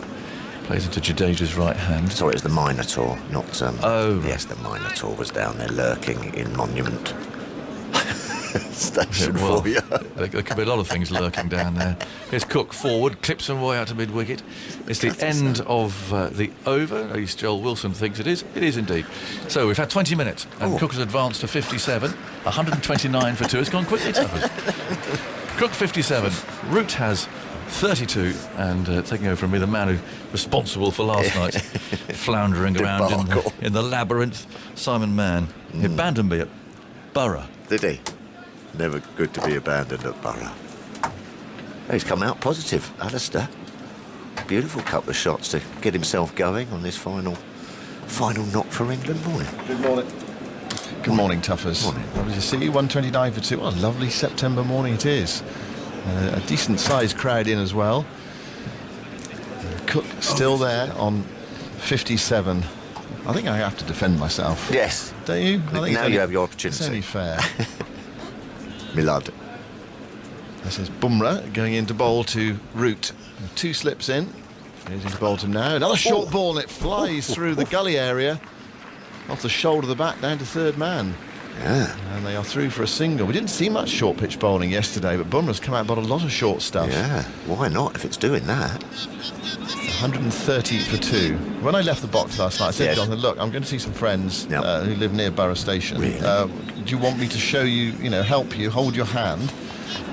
And he said, OK, let's go. And I said, look, why don't you get to the bank, come up to the top, and then just walk back to the hotel. Use your sat-nav thing on your phone to walk back. Yep. So he knew I was saying goodbye to him at Borough, and I did say to him as I left him at Borough, I did say, I'll pray for you, Jonathan. You knew he was in trouble. 130 for 2. Cook on 57. 2 slips in for him as well. Bumrah goes in and bowls another short ball. Cook goes after it, and it breaks through the hands of Pant. They're off for a bye. Cook is having to get his skates on to get to the non-striker's end, and they make the run. Well, Cook took that on. They could easily have gloved it, top-edged it, or hit it straight to fine leg. That's a drop then. No, I think bye was signalled, wasn't it? Oh, was it? Bye was signalled, Tuffers, yeah. Oh, was it? Yeah, but it was a horrible sort of wafting shot from Cook. And another bye goes down against Pant's name. I mean, it's getting ridiculous. How many now? Well, he's up to 72, and India are up to 102 for the series. Well played. 72 byes. That's a lot. It's top score. It's a lot of byes. 131 for 2. Root on 33. And Bumrah tries again. Sun has just disappeared behind a cloud for a moment. Bumrah bowls. It's Fuller, and Root plays defensively into the offside, and there's no run. I mean, sort of Jack Russell, he said, I'd go to Australia, I wouldn't drop a ball. I wouldn't drop a ball. You wouldn't have seen Jack again. He would have gone into the fields and never come out again, or the woods or whatever. Yeah, that's a lot of byes. It's a lot of runs. It is. Yeah, and in a tight series. Yeah. With momentum and 20s and 30s are crucial. That's a lot, I'm afraid. Third top scorer in the first innings. Yeah. Right, Root waits. England 131 for 2. They lead by 171, so that lead's building, threatening India. Bumrah bowls another short ball way down the leg side, and the fine leg. Look at that. They've got a backstop. They've got a backstop. The fine leg is so fine. He gets there, Jadeja. He gets to his right-hand side. You don't see that happen very often. That went snaking down the leg side, and Pant dived, and it went just past his outstretched gloves, and Jadeja's at fine leg got round and stopped it. I don't think I've ever seen that happen before. And he's the best fielder, so they are. You never see the best fielder. I used to spend quite a bit of time down at fine leg, and their best fielder, Jadeja, is at fine leg for that reason, I reckon, because they're saying we're leaking too many. Well, that was just 4 byes, wasn't it? It was a terrible delivery actually for Pants in his defence. You're never getting that as a wicket. It was only a single. 132 for 2. Cook on 57 now. Is this going to be another short ball? Bumrah moves into bowl to him. No, it's full. It's outside the off stump, and Cook fenced at it and missed it. And it's gone through to Pant. Chris Castley, the message for Aggies, just to finish Aggies' Travel Tales. The very old sailing ship on the Thames in dry dock is a replica of the Golden Hind. And HMS Belfast isn't going anywhere. She's basically setting concrete in the Thames. Oh. And Monument Station, while challenging, is pretty simple. As Tuffer says, follow the coloured lines. Yes. Yeah, but he's a country boy, isn't he, really? Country bumpkin. I know. He finds it very hard when it comes to the big smoke. I think the Cutty Sark is in Greenwich. It is. Yeah. 132 for 2. Cook 57 not out. Bumrah goes into Bolton and Cook is in behind that. Running it the way on the offside, backward a square. Jadeja trots in. Cook gets the single. And goes to 58. I was walking from Vauxhall Station this morning and I got talking to an experienced cricket watcher, elderly gentleman. Not particularly smart, but he's on his way to the cricket. I got talking to him about the cricket and he said to me, who was the last batsman to score 2 half-centuries in his final test match? Yeah. Andrew's already answered that question. Yeah. I said to him, I don't know. And he said, it was me. It was Victor. An elderly gentleman. Not very smart. You did me easily there. It was lovely to see Victor on the walk from the tube this morning. Yeah. Here's Jadeja bowling, played away carefully by Cook into the onside. And there's no run. I didn't realise he was the last to make 250s in his last test match. He wanted to play more, he just wasn't selected after that. He made him in Pakistan. It's a bit tough, He had a good time in Pakistan. He was sort of mainly picked as a spin bowler. Yeah. He was, as Ed was saying yesterday, if you score runs as well, that's excellent. Here's Jadeja bowling to Cook, keeps a bit low. Cook plays defensively, away on the offside. Jadeja goes across to pick up.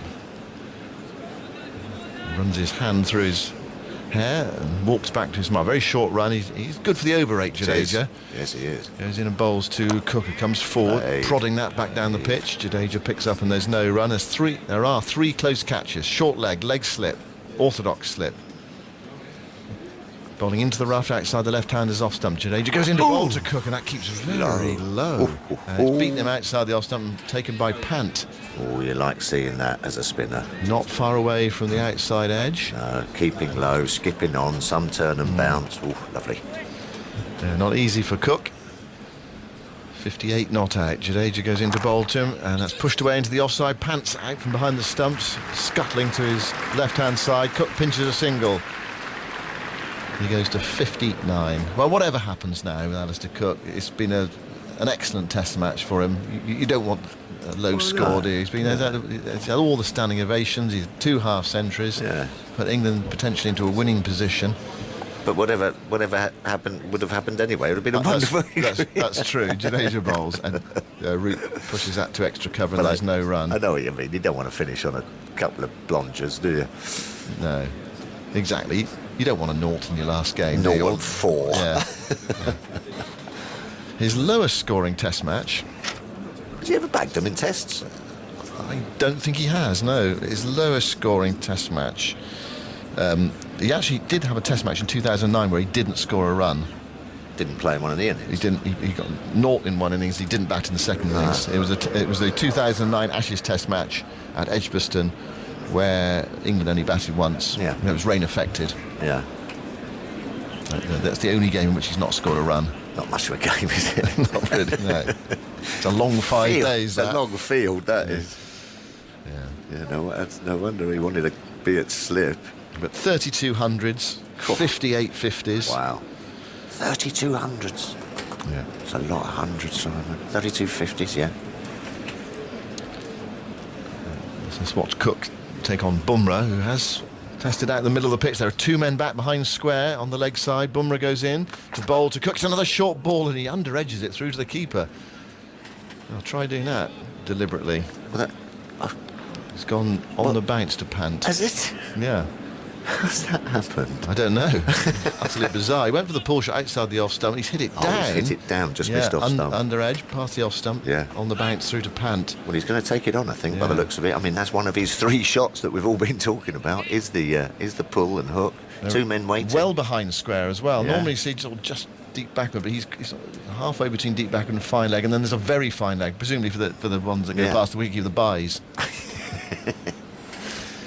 Interesting ploy here by India. Good work. Bumrah bowls to Cook. It's outside the off stump. Orthodox delivery. And Cook, you saw on the previous over, stabbing at one and missing it.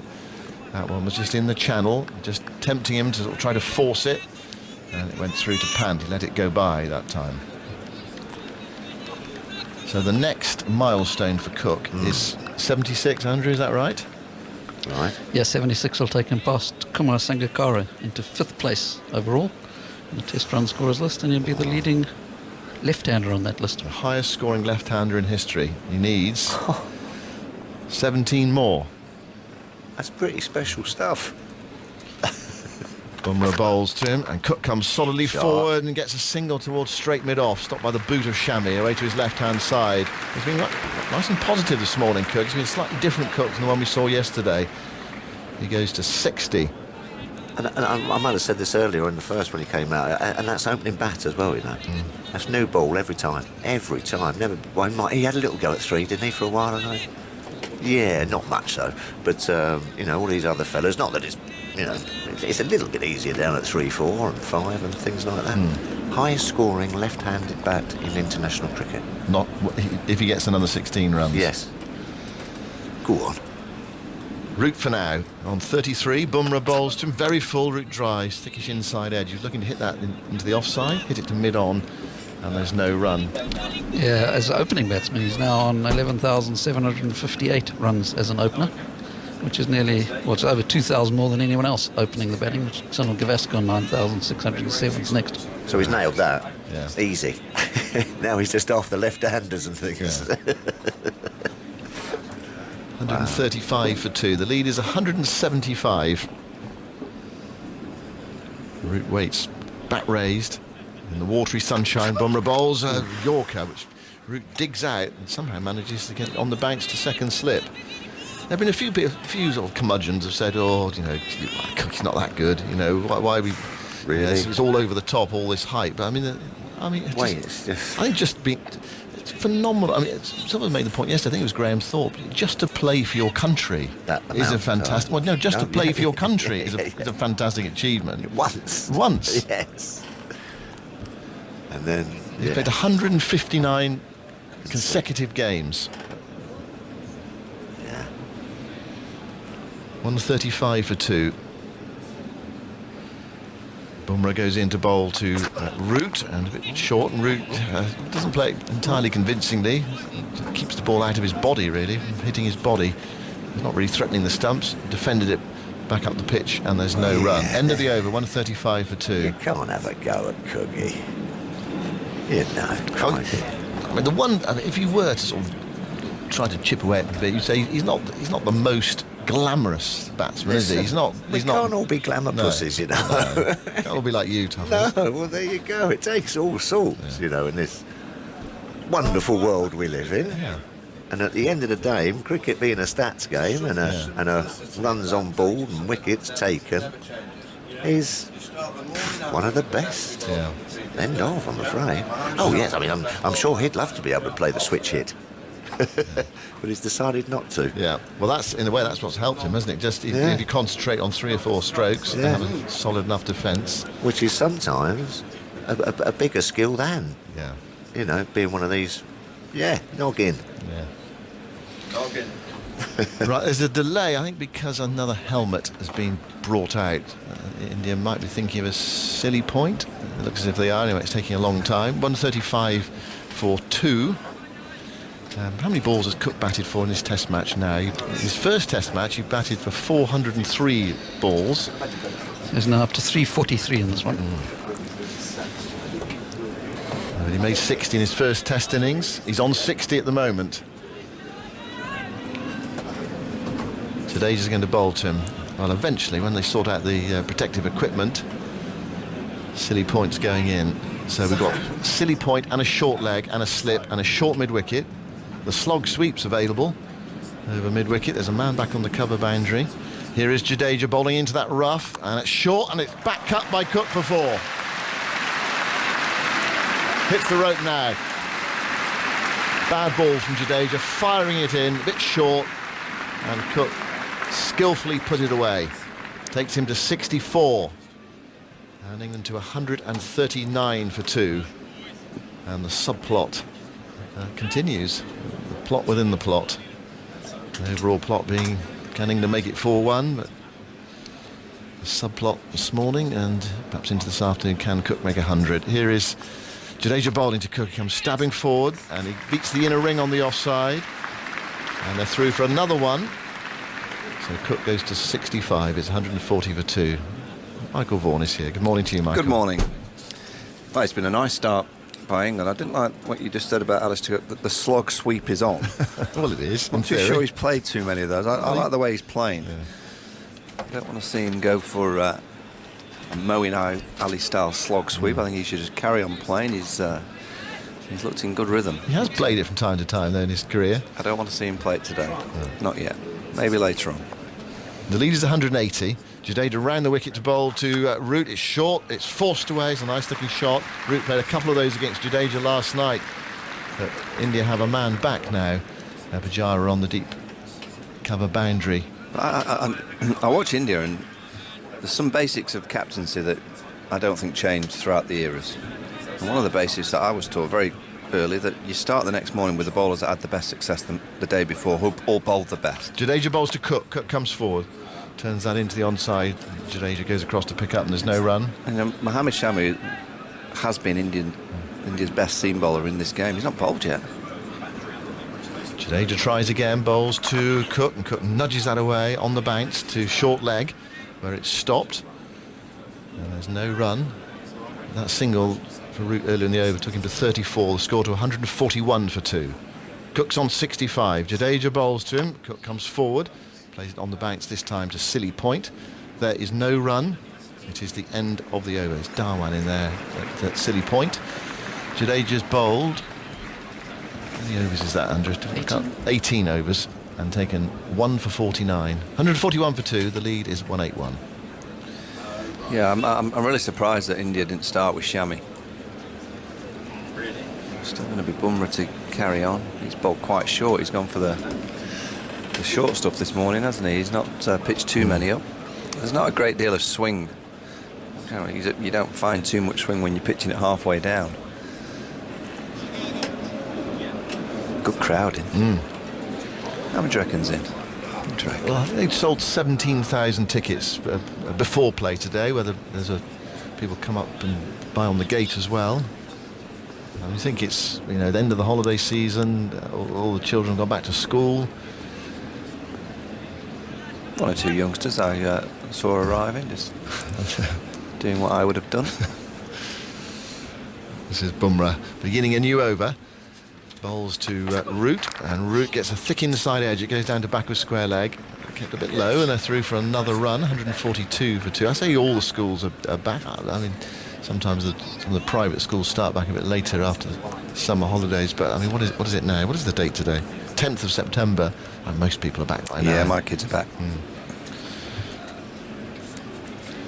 142 for 2 the score. Now the field changes over for Cook.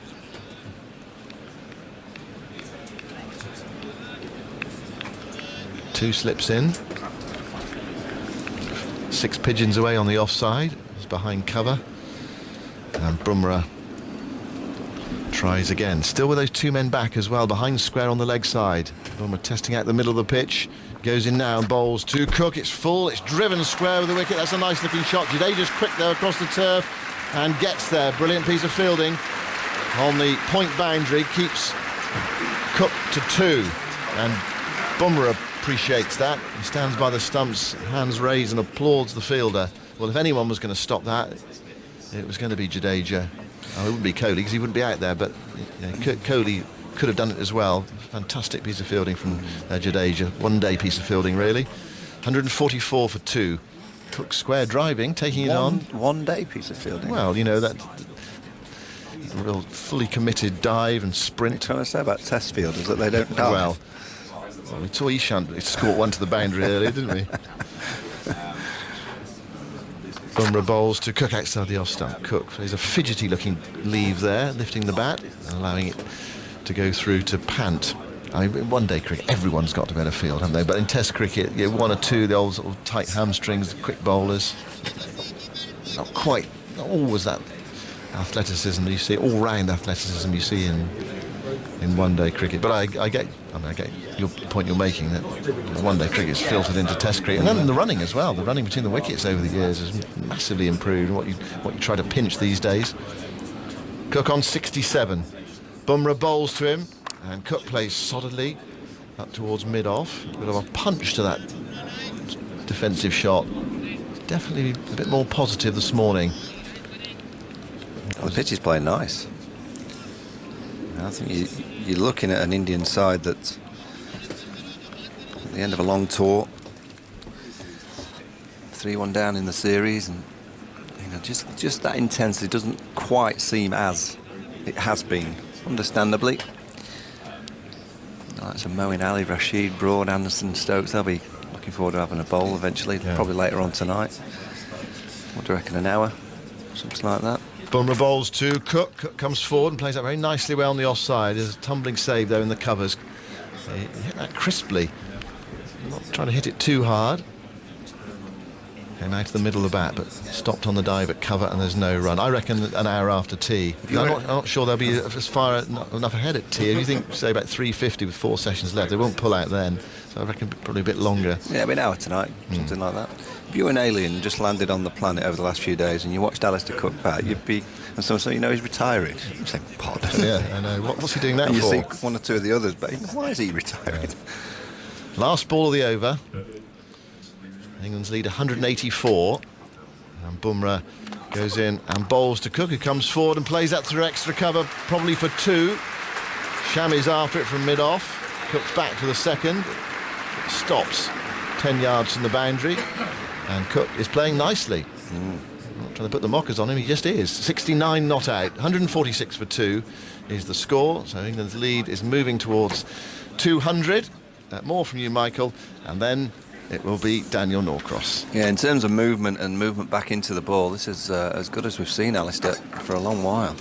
He has just relieved himself of the pressures. He's come out here at the Oval, the first innings and now the second, and he's looked in sync. He just got that rhythm of play going nicely. Good morning, Dan. Good morning, Michael. Well, I never. Alastair Cook's still there, England going well, 186 for 2 in effect, if you add the 40 to the 146 they've got, which is a healthy lead. The morning sessions have accrued a lot of runs and not many wickets. Are we still at 3 wickets in morning sessions, Andrew? We are. That's across all 3 morning sessions, which makes up a full day's cricket. If that had been one day of cricket, what would the score have been? 230 for 3. So quite a slow day. Plus today, I suppose, into the 4th day, but 230 for 3 on the first 3 days. Yeah. And how many? England started on 114, didn't they? So we've had 32 runs this morning already. It's 260 odd for 3, in effect. Jadeja is going to come around the wicket. I've got to ask you a question, Michael, about Jadeja. He's in and Root drives into the offside. He's going to pick up at least one. It's being pursued. They'll come back for a second. It went back with a square on the offside at the outside half of the bat. Root's also been batting well. We must keep an eye on him. He moves to 37, 148 for 2. Sharma bowled the first over. Is this a case of, yet again, the Indians forgetting that Jadeja's in their team? Jadeja then bowled the third over, didn't he? Replaced Sharma after 1 over, I think. Sweep from Root. Gloriously swept. Through mid-wicket.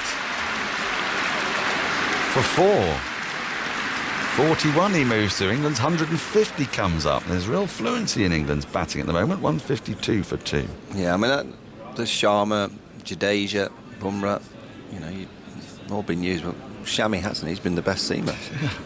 Yet to bowl, which is very confusing. That was a quality shot. Balance on the sweep shot. Went like a rocket through mid-wicket.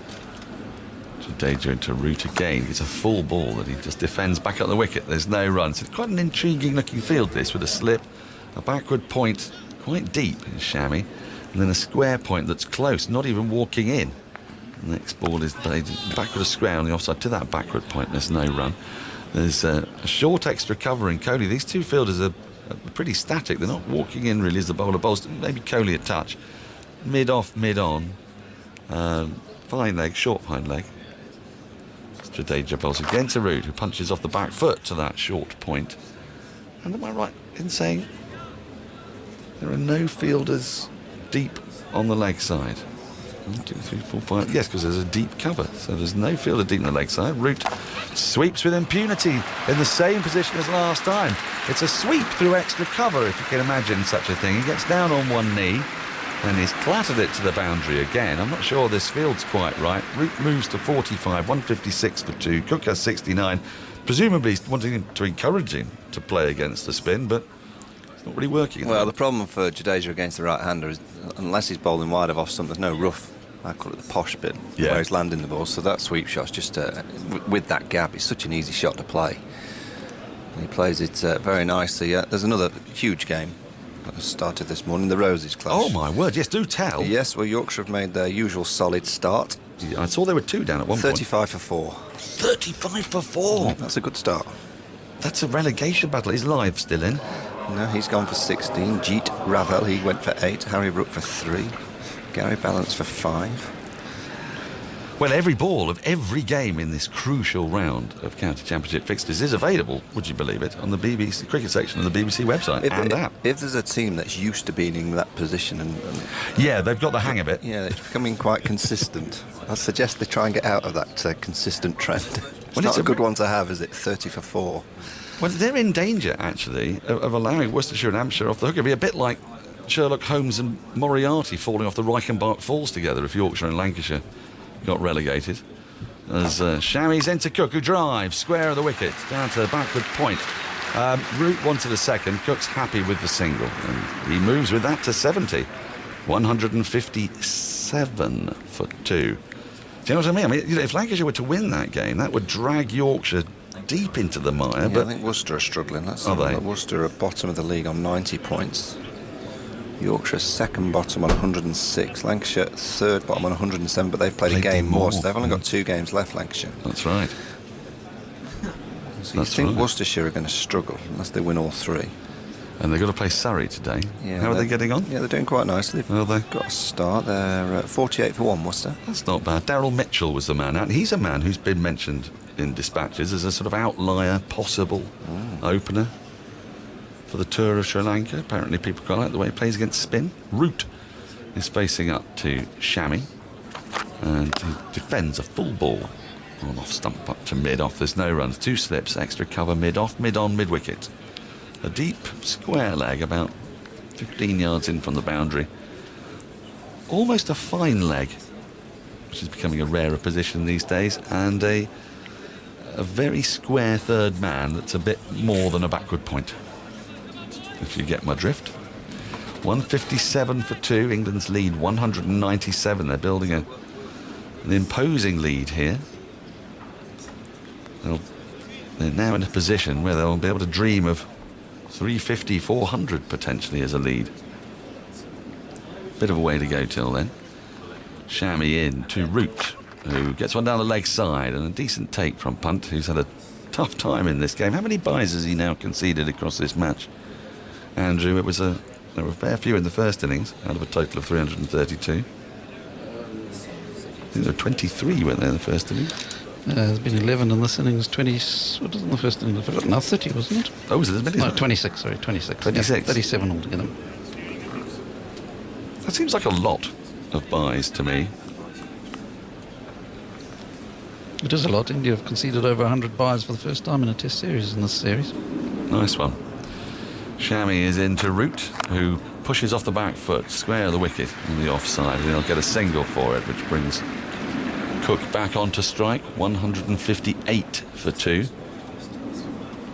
The lead 198.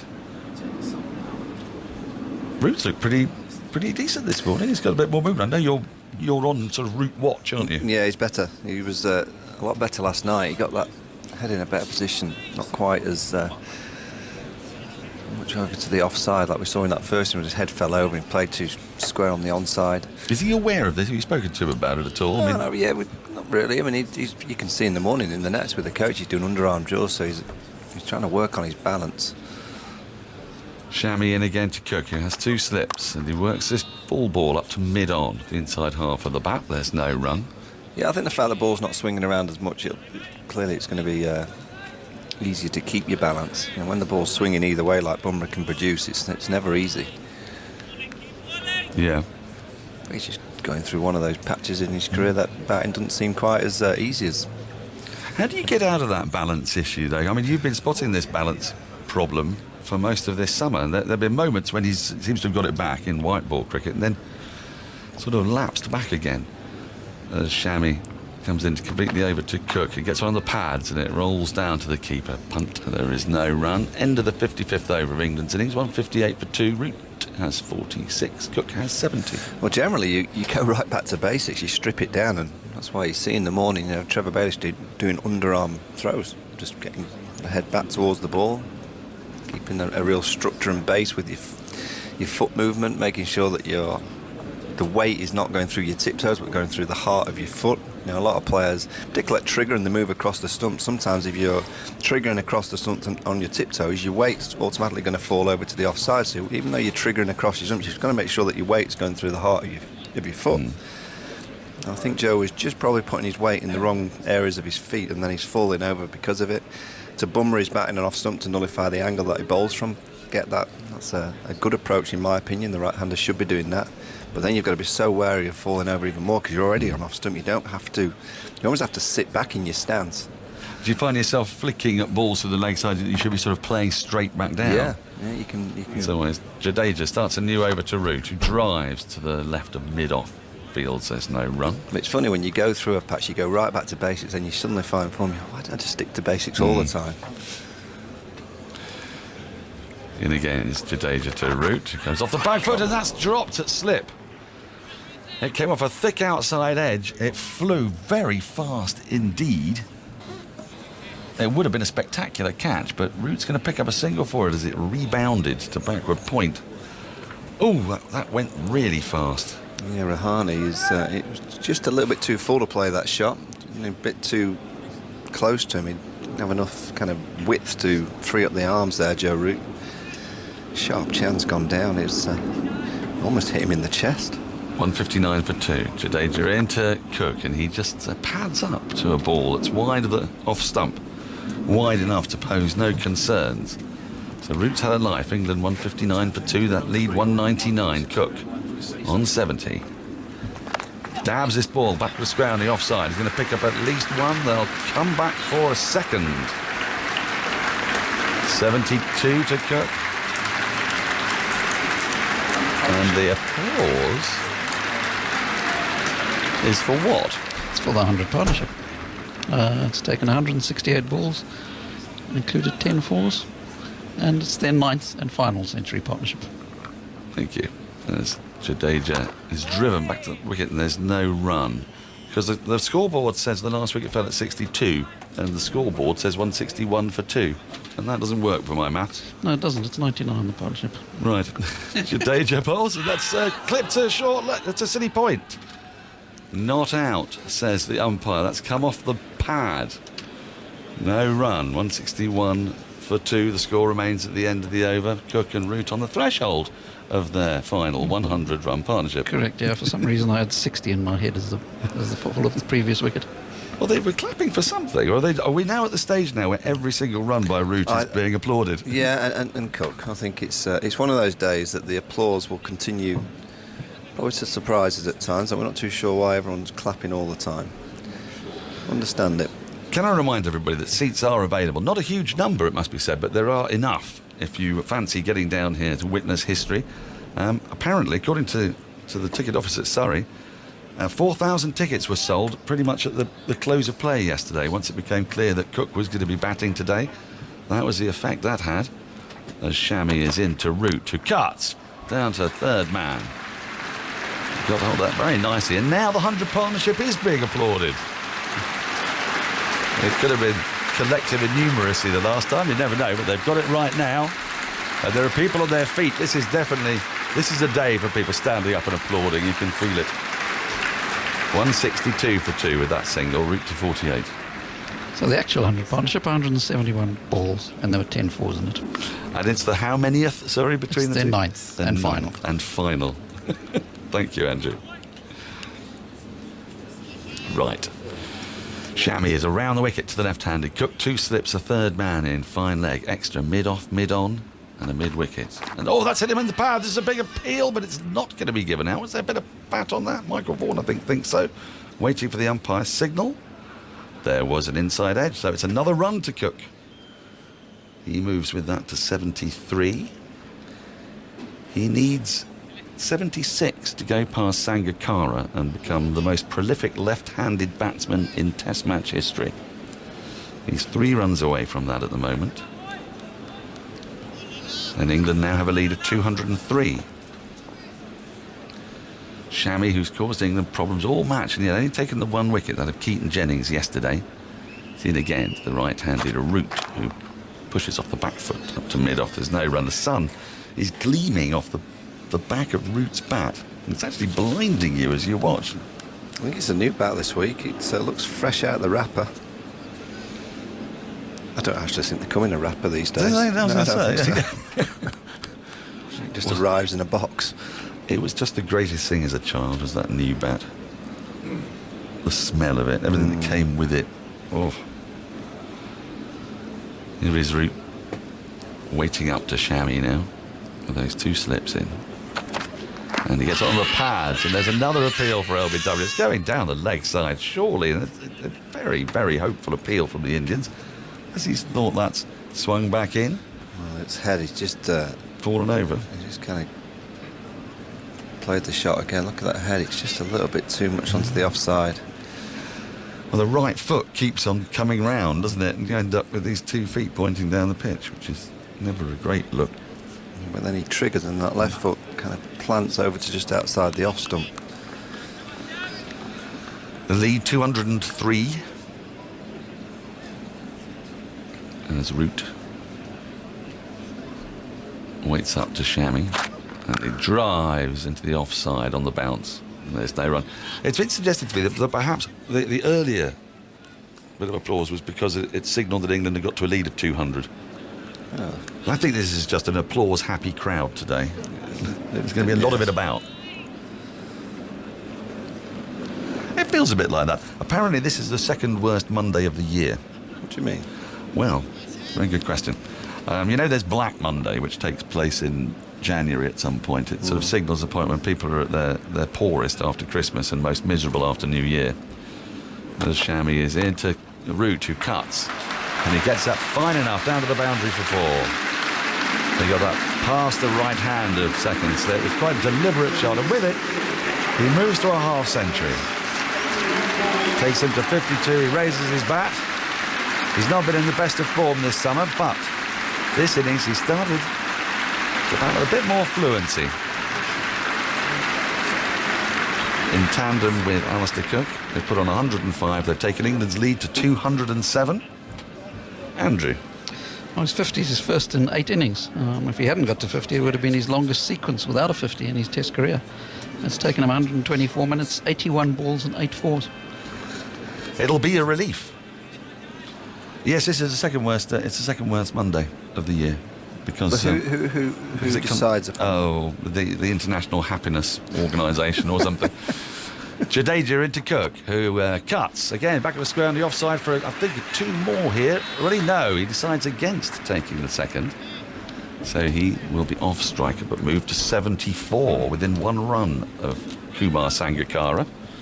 I want to know more about this. Right. So basically, what happens is because you imagine the one in mid-January. They get paid early in December. A lot of people. They've spent all their money on Christmas and New Year, so they're out of cash. As this ball's driven off the silly point fielder by Root into the ground, back to the bowler, no run. And as a result, people are impoverished, and it's dark, and it's lonely, and it's wet and cold and awful. So the next ball's played off the back foot to backward point, and there's no run. Now in September, summer has come to an end, summer holidays are over.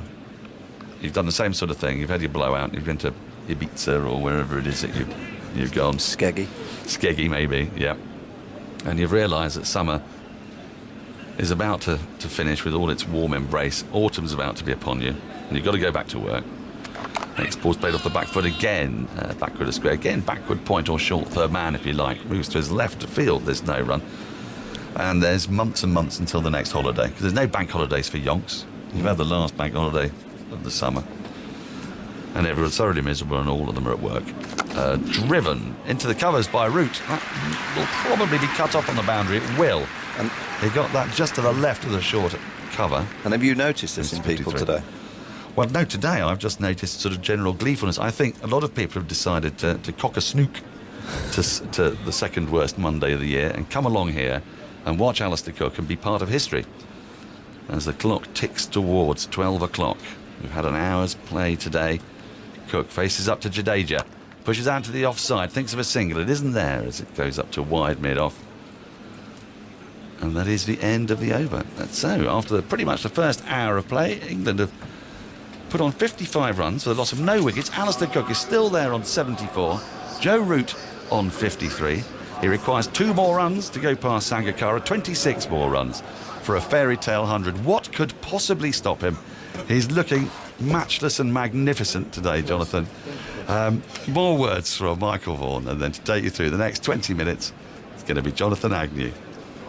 Yeah, he's played nice. I mean, the only bowler that I think was causing him a few problems is Shami from around the wicket. We saw that yesterday evening when he had him playing and missing on a number of occasions, and he's been the one that looks most likely to get a wicket or two this morning. Shami, surprised that they left it so long to put him into the attack. But his movement and rhythm, and so is Joe Root's, has been as good as we've seen throughout the whole summer for both this pair. You know, it's been a real difficult summer for both of them, but it's been nice. Drinks here. Thank you, Michael, very much indeed. Commentary continues, of course, digitally, but for our Radio 4 long-wave listeners, here comes the shipping forecast. I mean, you can't afford another one. Pigeons fluttering around, general commotion in the box, and Jeffrey's coming to sit down, so that's nice. Good hours of play, that. It's on 69 for 2. Cook moving to 74, Root 53, and the lead now 209. Jeffrey, good afternoon. Good afternoon, Jonathan. Am I on? Yep, I think so. No, pick up a headphone over there, Jeffrey. That's best bet. 169 for 2. Cook 74, Root 53, and let's try again. Good afternoon, Jeffrey Boycott. Who the hell knows which wire? There's that many. Well, I think India are ready for the taking. A lead of 200. The ball's hardly turned. It's not causing them any problems. Even the seamers aren't moving the ball. Yesterday, Shami was fantastic. The ball moved around. In fact, he beat Cook 3 out of 6 nearly every over with wonderful deliveries. I mean, I was saying I wouldn't want to face him. I thought he bowled some magic ball. This morning, it's straight up and down, whether it's the sunshine, it's morning rather than evening. Who knows? I mean, people throughout history have tried to understand why a cricket ball swings or moves. But it's there. And I don't think England should hang around. Cook obviously is going to play steady to for 100. Obviously, that's going to be a magic figure in his last test match. But you can see already Joe Root is looking to be quite positive. Yeah. He's getting away from the spinner. He's looking to slog. And I think the people like Bairstow, Butler and people should get in and take them to the cleaners. I think they're ready to be taken to the cleaners as well. Yeah, nice batting conditions today, aren't they? Yeah, lovely. Cook's playing really well too. He's just pacing around. He's had his drink, as if he's wanting to will the game to continue. Really, it's at the non-striker's end now. No, I don't expect him to clatter it. You know, he's trying for 100. The lad, good luck to him. But he's not that sort of player either, to be fair. No, he is, and that's fine. But I think the others, I think they start smacking them around this afternoon, and then get them in while they're demoralised. I mean, don't wait till the last half hour. Give him some hokey pokey, smack the ball around. It psychologically gets you down. You know that, Jonathan. You're not only, you're out of the game, aren't you? You're being bludgeoned. And then when you have to bat, in no time at all, you're 3 down. And game is easier then to win. That's what I think. I think I watch the body language of India and I watch how the ball is not doing anything. And I think it's just ready for taking them. Yeah. Well, the 3 drinks waiters, as they are, sort of wandering off very slowly off the ground down there at the far end. In fact, they're still waiting for them to go. Everyone else is ready. Root is checking his guard again. He's played some nice shots. 53. He gave a very difficult chance on 46. It went very fast to slip. And now he's on strike. There's 2 slips, and it's Chamois from this Vauxhall end running in now, bowling to the right-handed Root on the pad again. That head's just dipped away to the offside a bit. His weight's not quite right at the moment, and it's why he's been hit on the pad a lot. He picks up a leg by there. He does well for not batting well then, doesn't he? But isn't it, don't you think? I do, but he does well. He's 50. Yeah. He does all right. But he has been trapped a few times in this series, LB, with that. Welcome back to our long-wave listeners. 170 for 2, with Cook 74, Root 53. We've had drinks, and just 1 ball, that's all. A leg by taken. So England now lead by 210, with 75 overs to go today. A full day tomorrow, of course. All eyes, though, on Alastair Cook. He's 74 not out, and in goes Chamois. Bowls to him, he tries to pull. Ball hits him up on the body, and he comes sprinting through to this end. And it's been given a run, I think, that actually. A little nick into the body, perhaps. So 75, it's 76 to beat Sangakkara, isn't it? So he's the most prolific left-handed batsman that there's ever been in Test cricket. Chalking off all sorts of records here today, but that one, it's not a record to score 100 in your last Test innings by any means. However, it would still be quite something. 171 for 2. Root on strike now, though. 53. Chamois on his way. Bowls to him. He tucks it away. Out to deep square leg and finds Jadeja lurking out there on the boundary. It's not Jadeja. It's throwing it back right-handed. Anyway, he's got a big floppy hat on. Jadeja, the other floppy wearer, is down there at third man. 172 for 2. So, Alastair Cook, 1,200, 400, 1,000... 12,400 runs. That's 1 more to beat. Sangakkara is over his bat now. Lots of gaps. 172 for 2. Chamois on his way, runs in, bowls to Cook, who's forward, gets it off an inside edge. Out to mid-wicket it goes. No left-handed batsman has ever scored more runs in Test cricket than the man we're looking at now. The 5th highest run scorer in Test match history. Once again, the crowd on its feet. Once again, Alastair Cook goes and shakes Joe Root by the hand. He's 76 not out. And what a day this is turning out to be for Alastair Cook, who's just leaning on his bat now. He's got further to go yet. He's 76 not out. And Chamois, the ground in shadow, runs in, bowls to Root, who slices that hard down to third man and picks up 1 more run. See, the question people are going to be asking, if you can make 270s in the last Test, why are you retiring? Huh? Aren't they? Well, yes. And the simple answer is this, that he's playing now, he's relaxed. It's off his mind, he's made his decision, he's been able to come out here and relax, no pressure. He knows tank's empty. He's made that. Yeah. And it's a different ball game, isn't it? This year he's scratched around and not made any runs. Chamois on the way, bowls to Cook. It's down the leg side, beautifully taken by Pant. Absolutely at full stretch. And he's not a big man, but he really threw himself there to his right. And there is no run. So 174 for 2. England lead by 214. And well played, Alastair Cook. What have you got to add to all of that, Andrew? Yes, so he'll finish as the leading run scorer by left-hander in Test cricket. 5th he'll finish overall behind Tendulkar, Ponting, Callis and Dravid. So that's 1 more chalked off, Jeffrey. Yeah. What many people have said, it's not just us, that half of cricket is played in the head. The psychology, isn't it? If you can relax like this Absolutely. and play this Test match as well as he has. I probably played last night. I thought the footwork and everything as well as he's played for a while, hasn't it? Everything seemed to be moving well, and it is. It's all in the head. The head dictates everything, how you play. Jadeja bowls and Root drives him out to point for a single. It is interesting, isn't it, how you can almost see here in black and white, as it were, that that you're saying. It's, Yeah. He's been liberated, really. Liberated, knowing it's his last innings, which seems strange that you think you might be constrained because of that, but definitely not in this case. He's enjoying himself. Now he's going to face Jadeja, which isn't easy on this pitch. Surprise us all. Plant him in the pavilion for 6. Here's Jadeja, bowls to Cook. Spins out of the rough, he's forward. Not while there's 100 Beckney. I think that would surprise us all, Geoffrey, if I'm honest. Yeah, I know the feeling. Not while there's 100. After I've got 100, I might plant him in the pavilion. That's what he's thinking.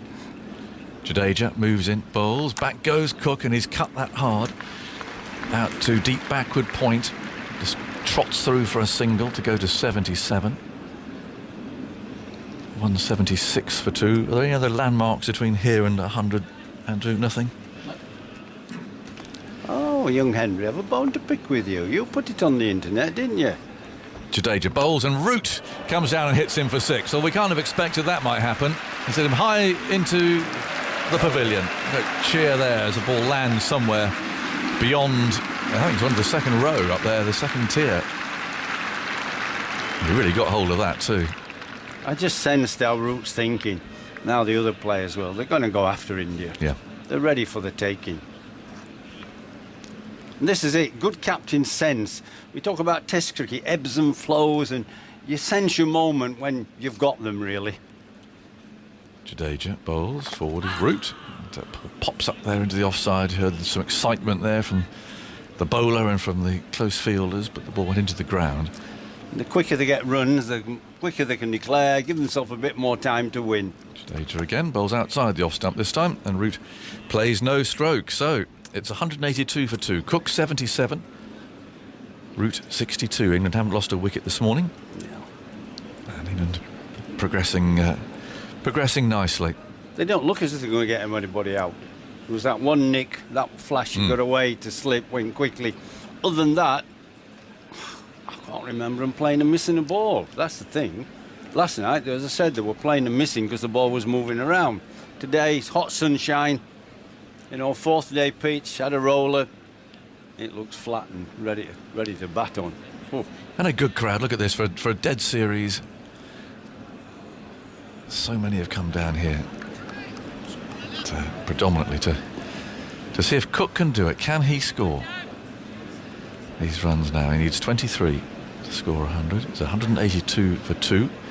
Cook on strike. Shami round the wicket, runs in and bowls to him. Oh, he fences there, pushing outside the off stump. Happened a lot yesterday. Did you see Henry's spoof on me on the internet? No, I haven't. About Swan, our colleague, going and come dancing. Oh, I think I saw you. 3 judges gave him 10 and me gave him 0. I did see that. That was little Henry here. Yeah. Well, he said he weren't going to vote for him. I'm definitely not. I think, well, generally people think he's going to go rather well. Well, he'll dress well. I don't think he'll dance very well. 182 for 2. Here's Cook, waiting now. Shami on his way. Round the wicket, he's there and he bowls to him and he gets a little bit squared up, pushes the ball into the offside. It's another single. Out to Cover's right hand. 78 not out. Out of 183 for 2. I mean, they scored this morning. 69. They've gone at a good rate. That's what I mean. And that's just with one batsman, you know, trying to move it along, Joe Root. Cook is just playing his way and get himself 100, and they're still going to score quickly. Well, to be fair, he scored 32, isn't he? Yeah, they're going to... Yeah. And they're a bowler down. Oh, this afternoon's going to be not good for India. Here's Root waiting. Shami's there, bowls to him. Yorker dug out successfully by Root, although the ball just dribbled back towards his stumps, and he just checked there with everyone to make sure that they didn't mind. He just pushed the ball away with the end of his bat, which he did in pants direction, but that was well played, well bowled, very full. Successfully negotiated by the captain. 183 for 2.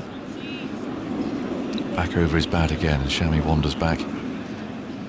Just a few seats there to the right. I can see the turquoise coloured ones upturned, and a few white ones to the left. Otherwise, a really good crowd here waiting as Shami runs up, bowls to Root. Well, he tries to chop that away down to third man, looking to press on really.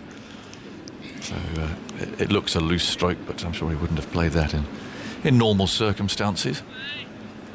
How many do you think they need? 400 and what?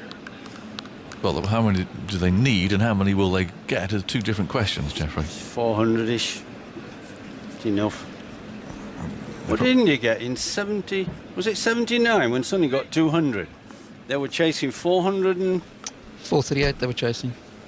Finished 429 for 8. Well, 9 short. Chamois bowls short and Root pulls him hard. Out to deep square leg, a real tester for the fielder out there who dives full length and takes the ball with him. If that had been Jadeja, he might have cut it off, but good stroke from Root, didn't get up very high. It still found the middle of the bat. He goes to 66. Oh. 87 for 2. That's the thing about here, it bounces nicely for the pull shot, isn't it? Good cricket. They would only need, probably, in my estimation, a lead of 320. I think they'll get 400-ish. Well, I'm sure they will, but... they can get those quickly enough to have... There's a lot of overs today. Yep. Here's Chamois bowls. Root steers that away into the offside. Big gap down there towards third man, so another single taken. And that I think will keep him the strike. It will do, so... Cook watchers will have to wait for a moment because he's on 78 not out down there at the non-striker's end. But you know what I mean? I think it's unlikely that India would score 320 to win. But the thing is, you need 400. You need, I think, and the people like Best or Butler, if they get in, they don't have to try and score quick. They naturally, you know, once they get 20 odd runs, get a bit of a sighter and a few, they just naturally stroke players and time it, and they don't see it like batsmen. They just see every other ball, they're going to clonk it somewhere, and they're good at it. You brought your tablets with you, Jeffrey? Still on your extra little... All sorts. All sorts, aren't they? What's that one? I saw the word seed. Is it budgie seed? Grape seed. Oh, grape seed. Ew. Arsenic you take, don't you?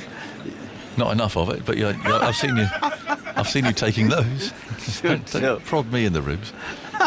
Yeah, arsenic's good for you. Do you take one a day, sort of thing? Is it 1 arsenic? Try and up it a bit, it'll do you good. Try 20 a day. Apricot kernels are good for you. Are they? Yeah, you can take quite a few. Obviously, they've got arsenic in you. There's a limit. 20 odd a day will be fine. It's good for you. But I don't think you want 60 or 70. Tried our honey cake. No, I've seen it. Yeah. Still going strong, about halfway through it at the moment. We've got 2 days left. That jam sponge that I got we've still got some left. You nick that. We've got so much in here. We've had some very generous people coming here, but they're changing the ball again. I mean, it's ridiculous. Well, if you were getting whacked around, you'd want another ball. But the umpires should be stronger, Jeffrey. Of course they should. This is at least the third ball. Just to get on with it like Arthur Jepson would.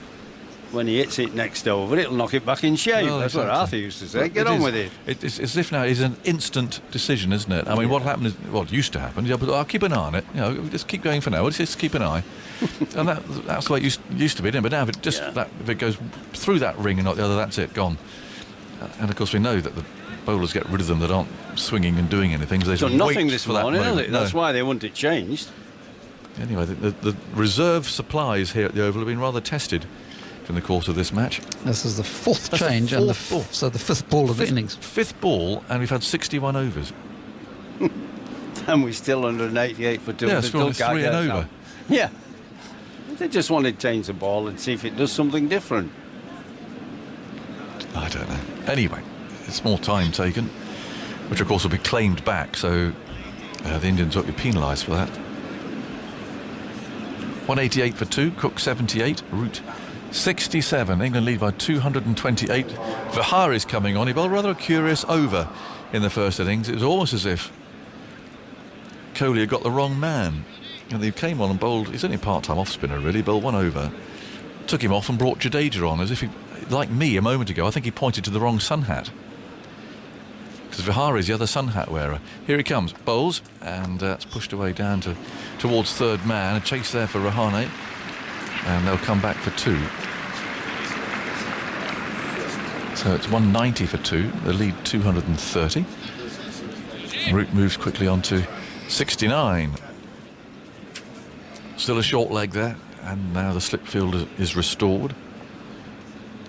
Rahane very wide of the crease, bowls to Root, who sweeps in without getting a huge amount of bat on that. And here's Jadeja picking up and tossing it in underhand. How about you, Jonathan? I always think this is a very difficult ground to stop people scoring on. I don't know why, but it's a big ground. Used to be bigger before this stand was built at the Vauxhall end. There was another 20 odd yards here, wasn't there? But it's a very difficult ground. It runs quick across it. They're just pushing along at the right sort of rate at the moment. 231. I mean, realistically, 100 more runs will be enough, but they will score more than that. They'll score another 170, I think. Look, they haven't given up, but you can just tell body language. They think they've no chance of winning. Vihari round the wicket, moves in, bowls to Cook. It's short and outside the off stump. He cuts it for another single. To deep point, 192 for 2. The lead 232. Cook to 79. And now Dhawan pulls on his helmet, and he's going to crouch there at short leg for Vihari. And parts his right hand, comes in and bowls, and Root's pulled that away. Well, pulled it with a vertical bat, which was an interesting stroke. He stood up there, perhaps didn't bounce as much as he thought it might. And takes one, so Cook back down on strike again now. 193 for 2, he's on 79. Vihari moves in, bowls, and Cook goes back and picks up another one, forcing out to deep cover. Not very threatening stuff, this, if I'm honest. Help yourself. 194 for 2. Your old favourite buffet bowling, Jeffrey. He is buffet bowler, him. He'll be lucky to get onto bowl in my benefit match. Up he comes, bowls again. Root drives him, this time with a rather flat bat out to cover. But there's no run. 194 for 2. The runs are there for the taking. You can't help but feel it. But Cook is on 80. He wants 20 more. Root 71. The lead is 234. Jeffrey, some more from you. And then Simon Mann's coming in. I feel this Test series, although I've watched 3 at home, recovering from my operation, and 2 I've been here, I feel this Test series has been like a football match where the 2 teams, not much to choose between them first half. It's ebbed and flowed, and either one could have scored and got ahead. And eventually, England have got ahead. And once they've got ahead, they're suddenly going to get 3-0. And I think they're going to win here. I mean, they'll have all on Will India to save the match, and England will finish up, like winning the series very comfortably. Yeah, England in total control of the game now. Effectively 234 for 2. Jadeja switched ends. He bowls short to Cook, who goes back and hits this for extra cover. It's going out towards the boundary. Fielder running round from deep point. Won't get there. He's moving closer. He's on to 84. And what an opportunity that he's given himself as well. He's not been presented with it. It was really hard work yesterday. But now that England are free of India, the pressure's... Poor bowling now. Yeah, the pressure's off. He earned this situation yesterday. Jadeja bowls to Cook, and it's a bit short. It's nudged away. Might come off the pad. They're going to run through. Let's have a look at the umpire to see whether this is his 85th run or whether it's a leg bye. It is a leg bye. So he stays on 84. 199 for 2. To remind his first Test match, he made 60 and 104 not out. Overall in 403 balls. Is that Nagpur? Yeah, in Nagpur. Yeah. I saw him in Delhi airport. Yeah. That was what you said. It wouldn't rain for about 2 months, Jeffrey. Absolutely. There was a thunderstorm that night that flooded our Really? commentary box. Was it? Yeah. I saw him in the Delhi airport. Come from West Indies here with the A team. Jadeja round the wicket to bowl to Root. Plays a dab sweep, gets it down fine. More runs here. Might go for 4. 2 fielders after it. The ball wins, and the run rate is increasing. Yeah. England's 200 is up. And enthusiastic, warm applause from the spectators who turned up today, and there are thousands of them for the Monday of a Test match after the holidays and children back at school. Joe's got it dead right this morning. The lead 243. Jadeja bowls. Root stretches forward, plays that away into the offside, and Jadeja goes across to pick up. And there is no run. I mean, often days like this, when a team gets on top, they do lack a bit of lustre actually, because you're just waiting for a declaration almost.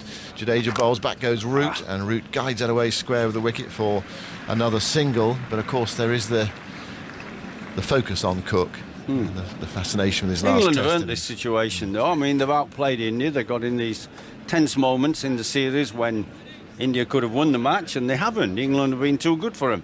Jadeja bowls to Cook, who comes forward, and that goes uppishly, but it goes through the leg slip area. Just for a moment I thought he turned that into short legs hands, but it went to his left hand side down towards fine leg, so Cook does get his 85th run. He also keeps the bowling. There's 205 for 2, and India with the double spin attack at the moment. Jadeja, there's something there, foot marked, but they're not able to. There's no zip, is there? No Jonathan pressure. got it right. It's buffet bowling. It's the zip has gone. You know, everything is flat. Yeah. I mean, they're trying, but England have just wore them down, and they're on top. They can do what they want, England. And then when, of course, England come to bowl, for some reason, suddenly there's a bit of zip there because you're on top. This is the psychology of the game. Fielders around the bat. Yeah. You can't afford to make a mistake, whereas at the moment Root can afford to make a mistake. I mean, he's got 76. He can play a bit more freely.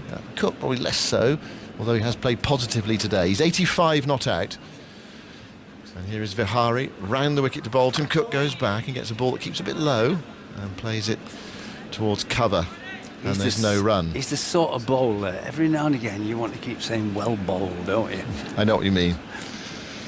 Vihari walks into bowl to Cook, who covers up in defence, plays that away into the onside. Oh, thick inside edge there. Oh, I'm struggling a bit here. Turned a bit, didn't it? That, the wicket keeper. And just nudge him for a 4. What Jeffrey's saying is basically persuade the captain to keep him on for longer. Yeah, definitely. 205 for 2. There was Javed used to do that. He used to deliberately play it with the inside edge, didn't he? Draw the field in. And Javed, I love Javed. Vihari bowls to Cook, full, clipped away through square leg for 1. They'll look for 2 here, they'll get it as well. Some tired fielders out there. Pujara running back without a great deal of zip. And this very much now looks like the end of a long tour for India, which of course it is. And they know they'll be up against it to save the game in the final innings. 207 for 2. They're just playing that. Just made Cook on strike, comes forward and plays quietly to Vihari into the onside. They're just playing that one in the last over, but Cook thick-edged it past short leg, a leg slip, and it would have been a catch. It hit the rough and did everything a bowler would want it to do. Vihari bowls full to Cook, driven away on the offside towards extra cover. Only 1, they almost hit that too well. Too close to the fielder on the cover boundary. And Cook now goes to 88. Lovely bowler, that Vihari, isn't it? Nice bowler. Well, they haven't got Pandya, they haven't got the 4 seamers in this test match.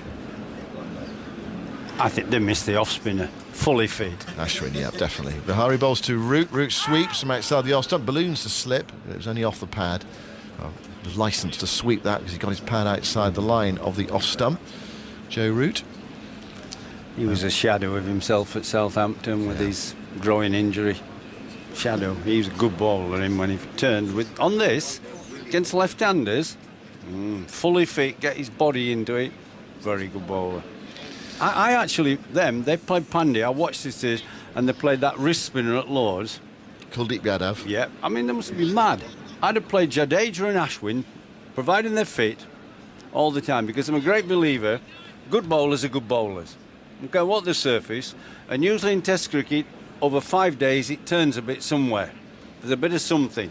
Jadeja begins a new over, bowls to Cook, who's back into his stumps. They have got a leg slip in now, but Cook evaded the leg slip field with that stroke. It did spit a bit. You've got to be careful against Jadeja bowling into the rough with close catches in the leg trap, but he got it to the right of the leg slip fielder, down to fine leg, and Cook inching closer. He is 89 not out, and it's 209 for 2. Now we're back with Root. Here's Jadeja into bowl to him, and Root goes back and guides this towards short leg. That's silly point rather, and there is no run. It's actually tied up at cover, goes past the silly point fielder. Not done anything, has it? No. Well, I mean, it hits the rough. It's spat a bit. Here's Root forward, thick inside edge in defence towards mid wicket, and there's no run. It was an interesting week, that Lord's week, though, because it had been so hot in the build-up, so hot. I remember going on one of the warm-up days, to interview Ollie Pope. He has fired through and clipped away by Root towards wide mid-on. They're off a quick single. Shah at the stumps, the non-striker's end misses. Root quick enough, in any case, as the throw had hit. One more. It had been so dry, so hot. Lords has spun the year before, and then, 2 days before the game started, except 2 days before the game started, it was roasting hot on the the warm-up, and they must have been seduced into thinking, we'll play the second spinner, Kuldeep Yadav, the mystery. Cook goes back, and he's nearly, either playing on or caught behind there. Very close to off stump, very close to the edge, kept a bit low from Jadeja, and Pant took it and whipped off the bails. Puff of dust coming up, closer to the outside edge than the off stump. Jadeja again, bowls to Cook, Cook back in defence, carefully into the offside, picked up by Jadeja, and there's no run. It's the end of the over. 210 for 2. Cook 89, Root 77. So I can sort of see why they were seduced into playing. I can. There wasn't much mystery about it. Well, there wasn't ultimately, but England have never been very good at those mystery spinners, and the weather in the lead up. So I can see why they were seduced. I'm not saying it was the right thing to do. I just say I can see why they were seduced. No, I can't. Okay. When you play wrist spinners in Test match cricket, you can play defensive. You can wait for the bad ball. This is Vihari bowling, and Root plays a manufactured stroke there, sort of flicking over his left shoulder to a ball outside the off stump, taking a single down towards fine leg. And England's lead is past 250 now. 251. It's 210 for 2. 211 for 2, correction. In the sunshine, half an hour before lunch. Cook on 89. Vihari bowls to him. Cook comes quietly forward there, pushing that towards extra cover. And there is no run. 3 men on the boundary. 2 on the offside. Vihari bowls to Cook. And Cook drills that into the offside. It's stopped. Tumbling save. That cover by Kohli to his right-hand side. And there is no run. Nicely struck by Cook. So a very defensive field with Vihari bowling. Just the one slip. Vihari bowls to Cook. Cook goes back. That keeps very low. And he looks to chop that away and misses. It's taken by Pant, who appeals. And the bowler appeals as well. The ball is keeping a bit low outside the left-hander's off stump. Could so easily have nicked that through. Vihari bowls to Cook again, and that turns, and there are more buys. It's gone past the wicketkeeper, past the slip. It's going down towards the boundary. Jadeja, who's already been a backstop once today, goes after it and sends in the return. And they are back for 2 runs. 2 more buys. Score to 213 for 2. It's 13 in the innings, 39 in the match, and 105 in the series. And applause round the ground. Is that the 150 partnership? That is the 150 partnership. Cook on 89. Vihari bowls to him. Cook comes forward, plays that towards Kohli at extra cover. There's no run. He whips in the return. India's over rate has picked up in the last 10 minutes or so with both the spinners on, rattling through. 213 for 2 is the score. Cook has 89 and Root has 78. 50 partnership, 229 balls, just 58 balls to go from 100 to 150. That partnership, 14 fours and a 6. Well, that's indicative of where the game is going now, and England have this game totally under control after the struggles of the first 3 days really, 2.5 days. We felt at the close yesterday England were in a very strong position, 150 head, 8 wickets left. They've just emphasised that today. Jadeja into bowl to Root, who's back, turning towards straight mid-wicket, and there is no run. Jeffrey's gone. Ebony Rainford-Brent is here. Here is Jadeja bowling. Root goes back and takes that off his stumps, out towards deep cover, and they are through for a single. And at the moment the cricket is, well, it's full of interest, of course, because of Cook, but the bowling seems a bit unthreatening. Jadeja, well, he's got one there. There's every now and again there's one from Jadeja which causes the problem. The leg slip, for example. Here's Jadeja going into bowl to Cook. It's full. It's clipped away into the onside. Picked up at mid-wicket. Is it Kohli there at leg slip? He's put himself at leg slip. His arms are raised there, and a yelp from him. Cook needs to be a bit careful against Jadeja, who goes in to bowl to him, and he's forward, blocking it back down the offside of the pitch. And there's no run. He revs on that from Jadeja with his left arm spin. Tends to fire it in as well. He's bowling from the Vauxhall end now. Goes into bowl to Cook, who's down the pitch, clipping this towards mid-wicket, where it's stopped, and there's no run. Haven't seen that very often. Cook advancing. No, we haven't. It's a nice little period here for England. Runs have been coming freely. Jadeja to Cook, last ball the over. Cook is back and miscuing that back up the pitch. It was one of those where you might have come off a leading edge where it could so easily have been caught and bowled. That was it was so friendly from Vihari at the other end. But Jadeja you have to be a bit more careful against, and I don't know whether Cook just momentarily lost a bit of concentration that over. But anyway, he survived it. 2:14 for 2 with 25 minutes to go until lunch. Yeah, really interesting little period, like you say, but I think Jadeja is clearly the threat here. He's just bowling it that fraction quicker, enough grip in the surface. Field set with the ball coming into Cook. But Vihari, much more gentle. With his off breaks, bowls outside of Root's off stump, which is dabbed away, down towards third man, and Shami comes round to pick up. And there's another run. And Root now joins Cook in the 80s. It might be a question of if they do get there or they get closer. Who's going to get there first now? Vihari round the wicket to bowl to Cook, who drives. Nice looking shot, but straight to extra cover. Straight to Kohli, and there's no run. 5 men saving a single, just the solitary slip, 3 men out. Vihari bowls to Cook, full again, and on the bounce it goes to Kohli at extra cover. There are a few oohs in the crowd there, because depending on where you're sitting, the right angle, you might have thought that was a catch to Kohli. Vihari bowls very wide, I mean so wide in fact that it is signalled by umpire Dharmasena. It turned quite a long way. It's a horrible delivery.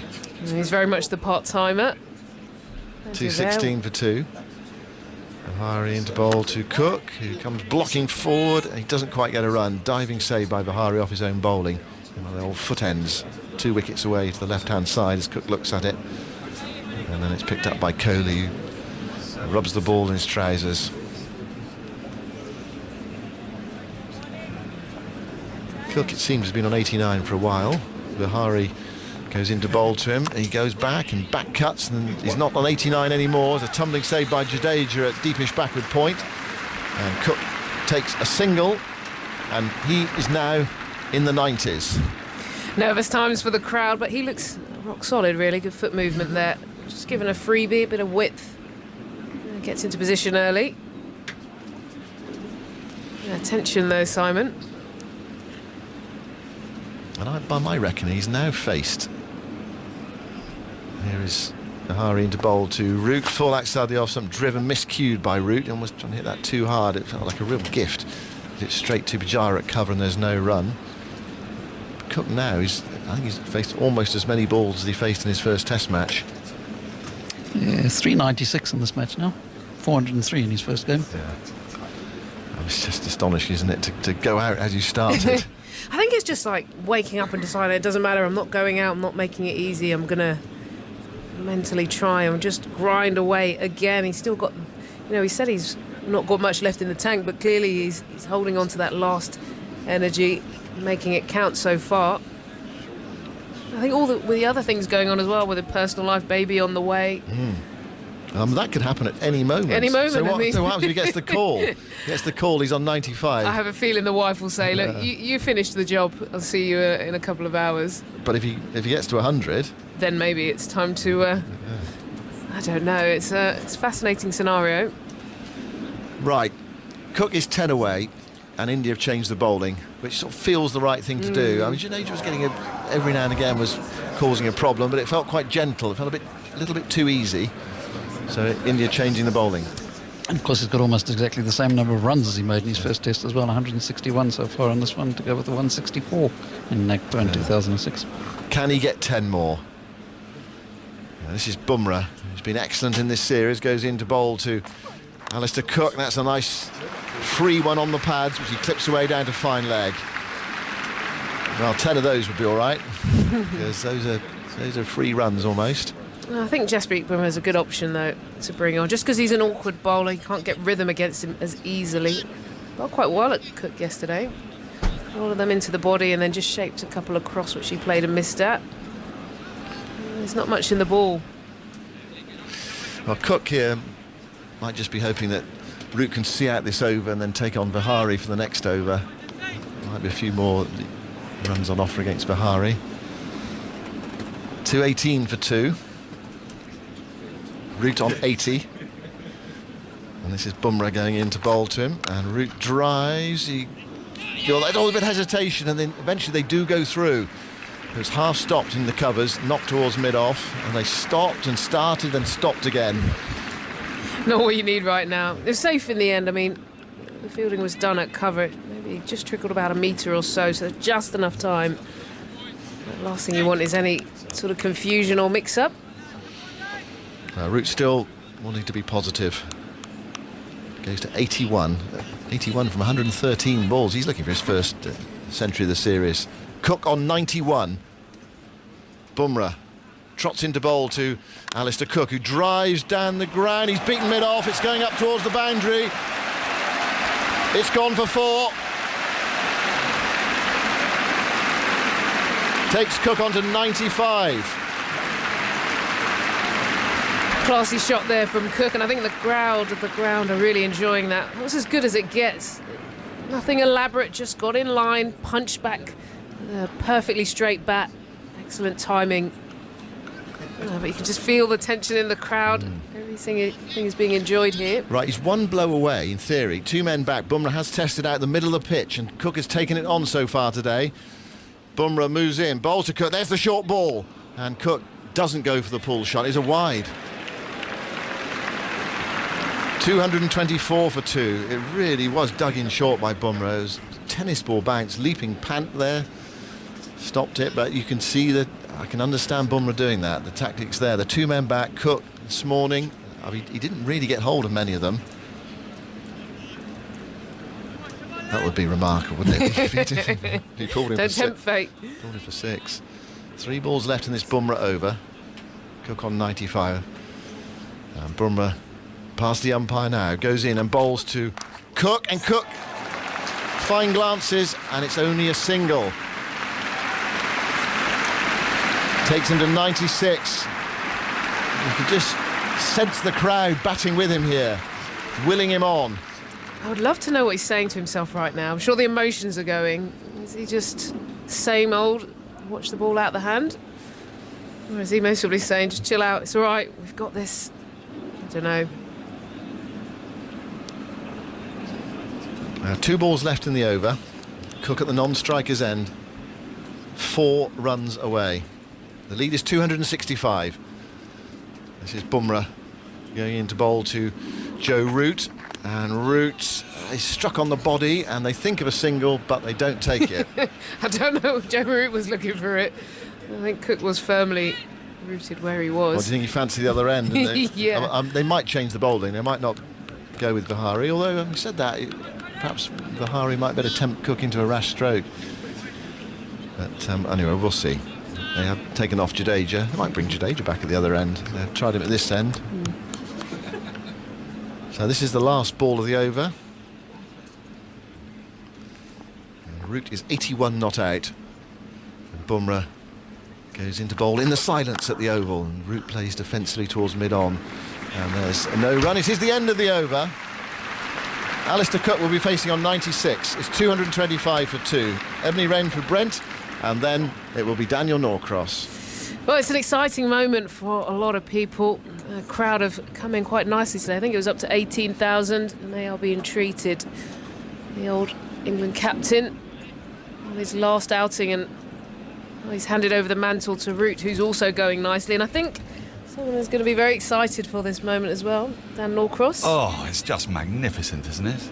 The crowd's filled out. They're coming in all the time as well. And I bet as news of this filters in, there are going to be more and more people turning up.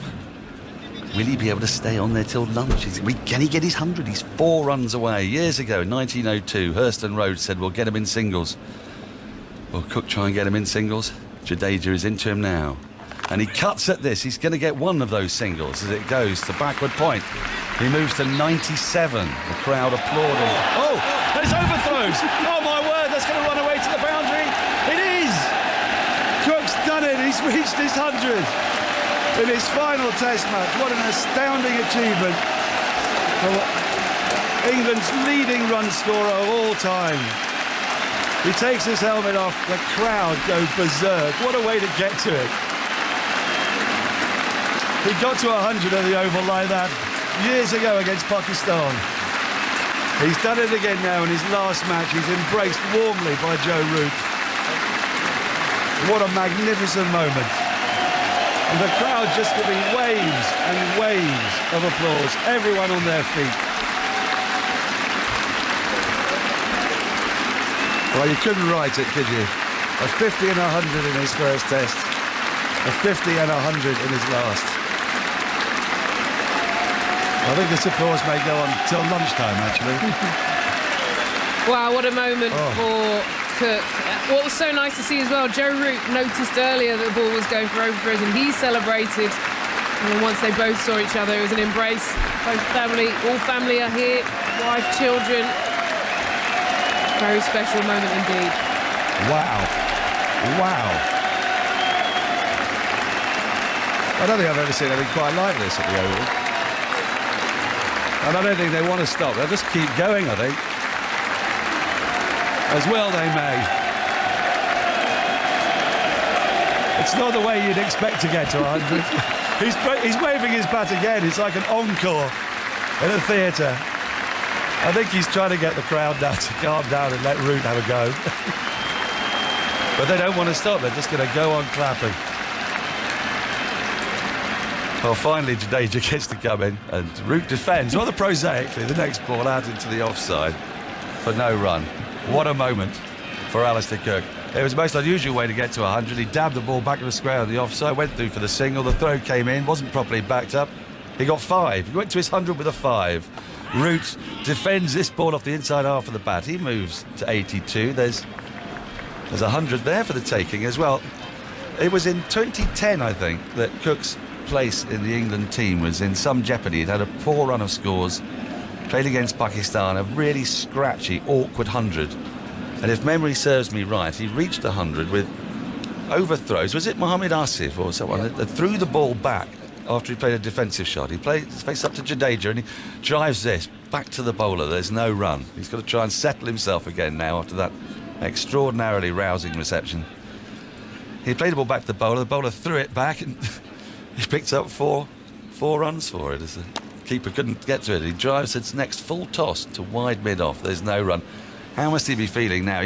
How do you settle yourself well, I think it's after that? It's fascinating, isn't it? You know, he would have thought about, will I ground away, do the basics, and actually it ends up coming with a bit of a wild moment. Next ball is played off the pad into the onside for a bit of inside edge. Picked up at mid-wicket. No run. End of the over. More rousing applause from the crowd. 2:31 for 2. England lead by 271. These are mere details in what has been Cook's morning. It's been Cook's match. That's all we've been thinking about and all we've been talking about. Isn't it brilliant? Well, let's get his details from Andrew. Well, it's his 33rd Test century, which takes him past Steve Waugh into 10th place overall on most centuries list. 294 minutes, 210 balls, 8 fours, and he becomes the 5th player to have scored a century in their first Test and their last Test, excluding the couple who did it in their only Test. Bill Ponsford was one, wasn't he? Bill Ponsford did it, yeah. Yeah. Before Bill Ponsford, there was Reggie Duff of Australia, 1902, his first Test. Bumrah starts a new over to Joe Root on 82. And Drew defends this full ball into the offside. There's no run. The other two, Greg Chappell. And Mohammed Azharuddin. Of course. Now, not many people have scored 100 in their final Test after announcing their retirement. Because, I mean, that's a particularly extra onus of responsibility, isn't it? Not many. I think Greg Chappell would have been one of those. But in the recent times, there have been 2. Nasser Hussain was the last player to score a Test century in his last Test for England, but he retired after. He announced his retirement after the Test. Bumrah into Root, who's beaten by a beauty. Oh, what a ball that was. It's one of the few that's really flown past the outside edge. It was just in the perfect slot on fourth stump. Had root in a couple of mines, and it's flown through to the keeper, no run. So Jacques Callis announced his retirement before his final test and went out and made 100. And Brendan McCullum announced his retirement, went out and made the fastest 100 in the history of Test cricket, 54 balls. That's something, isn't it? I mean, I know Hussain didn't announce his retirement, but presumably knew, do we think, that he was going to retire. So, I mean, there'd have been that pressure on him. But I suppose everybody knowing is a different kind of pressure. Bumrah into Root, who pushes this ball with an angled bat down to third man for a single. He moves to 83, 232 for 2. This crowd, many of whom made a last-minute decision to come today.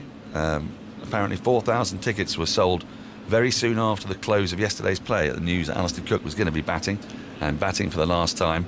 So a lot of people have made spontaneous decisions, and I applaud all of those who have done that, who are here today. I think there'll be a few avoiding the cameras as well. There will be a few. Out of work. I think productivity in the central London area may have gone down somewhat in the business community, but we're doing a roaring trade in the stalls here. Bumrah is into Cook. He's got 10 minutes to survive till lunch for this story to continue. 2 slips are in, outside the off stump. Left alone, and there's no run.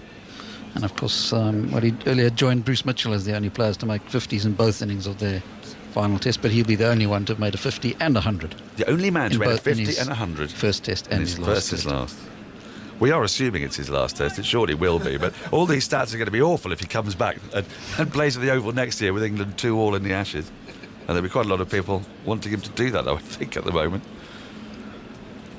Bumrah into Cook. 2 slips, extra cover, mid-wicket, mid-on, mid-off. And he lets this go by, and that was tight to the off-stump. This has been a fine over from Bumrah. Amidst all the focus on Cook, we've got to remember that there's a cricket match taking place, but we're in that sort of situation, fourth-day situation, Ebony, where England are 272 ahead, 2 wickets down.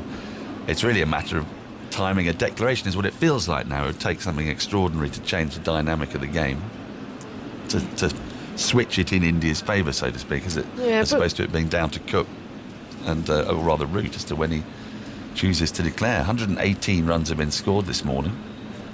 Bumrah's into Cook, who just works this ball to the onside, fielded at mid-wicket, end of the over.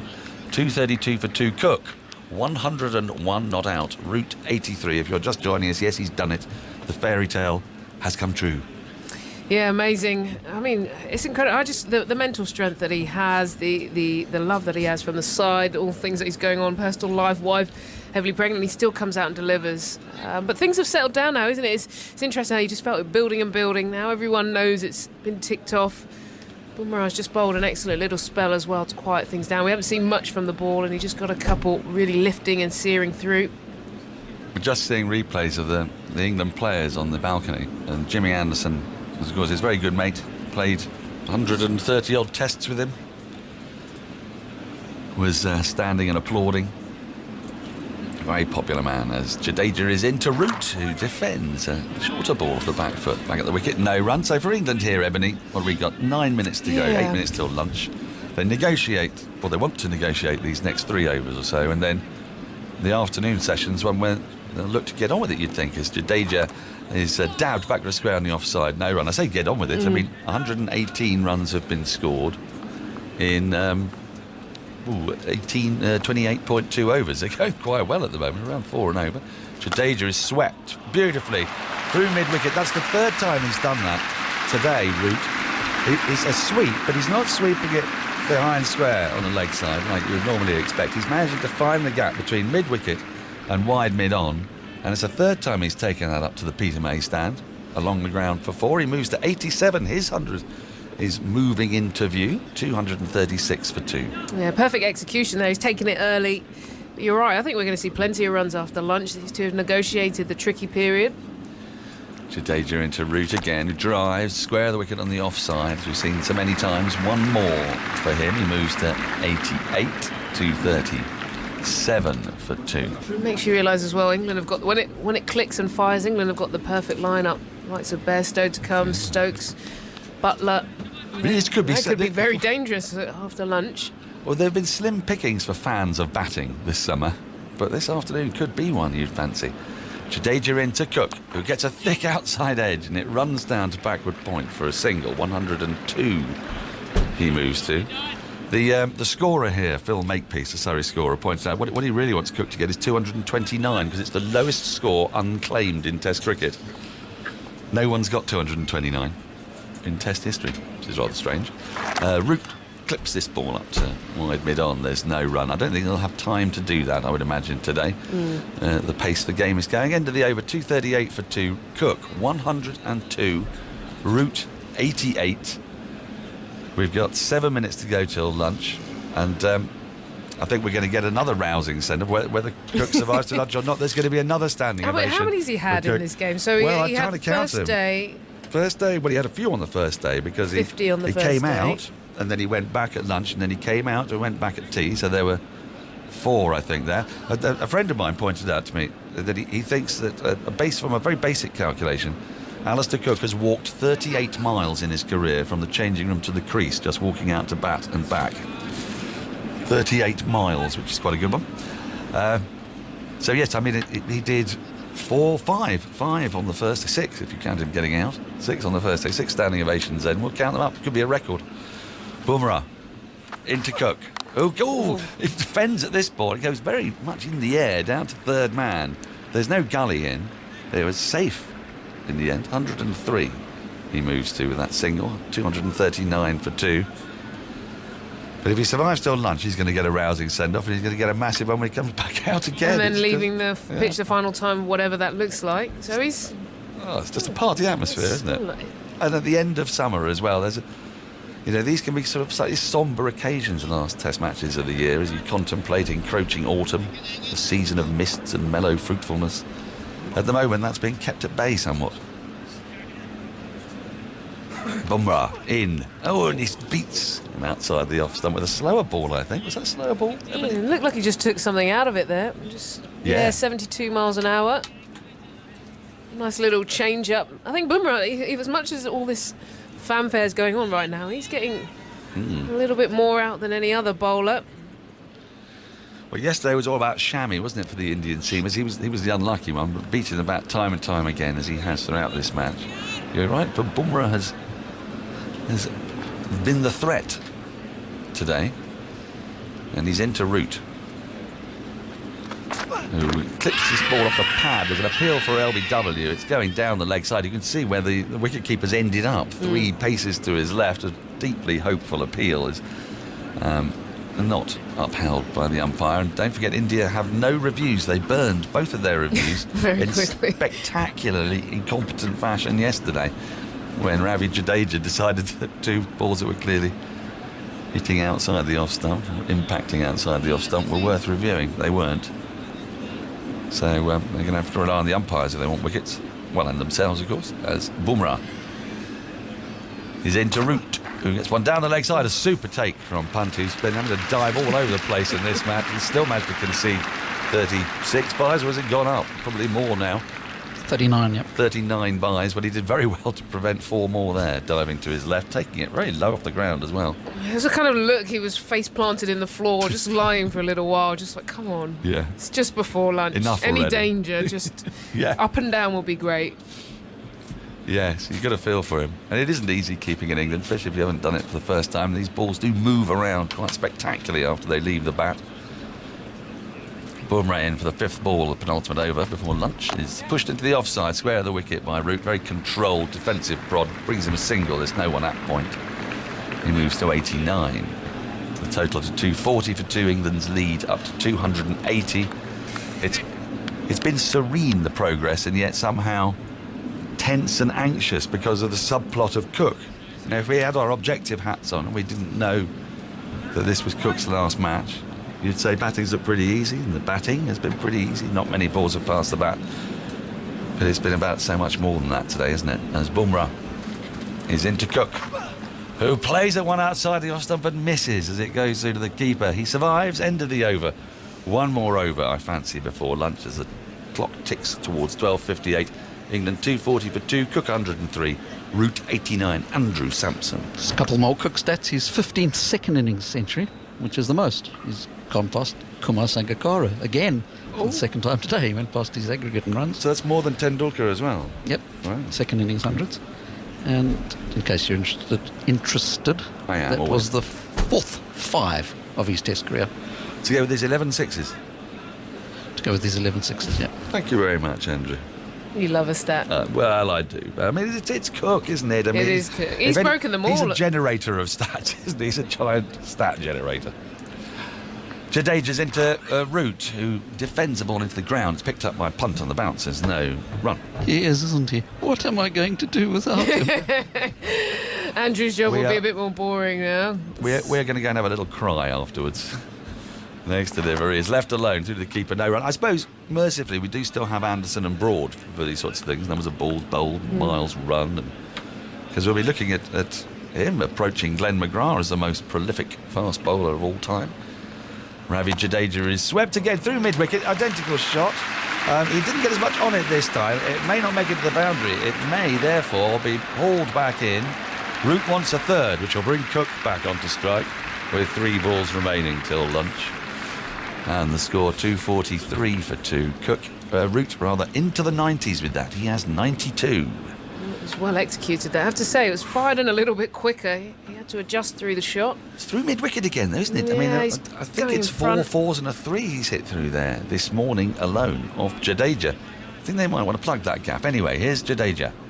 Into Cook, who cuts at and misses. A short ball outside the off stump, and Cook silently admonishes himself. What am I doing? Well, they're not holding back, are they? Last over before lunch. 2 balls to go till lunch. Cook defends on the offside, and it just squirts out backward a square. It's picked up. There's no run. 1 ball to go. Are England going to get through a morning session without losing a wicket? Only 3 wickets have gone in the morning sessions so far, in the 4 morning sessions we've had. It's been a very productive one for England. It's taken them into a very dominant position in this match as Jadeja bowls to Cook. He leaves it alone. It goes through to the keeper. That will be lunch as the players walk off. 243 for 2.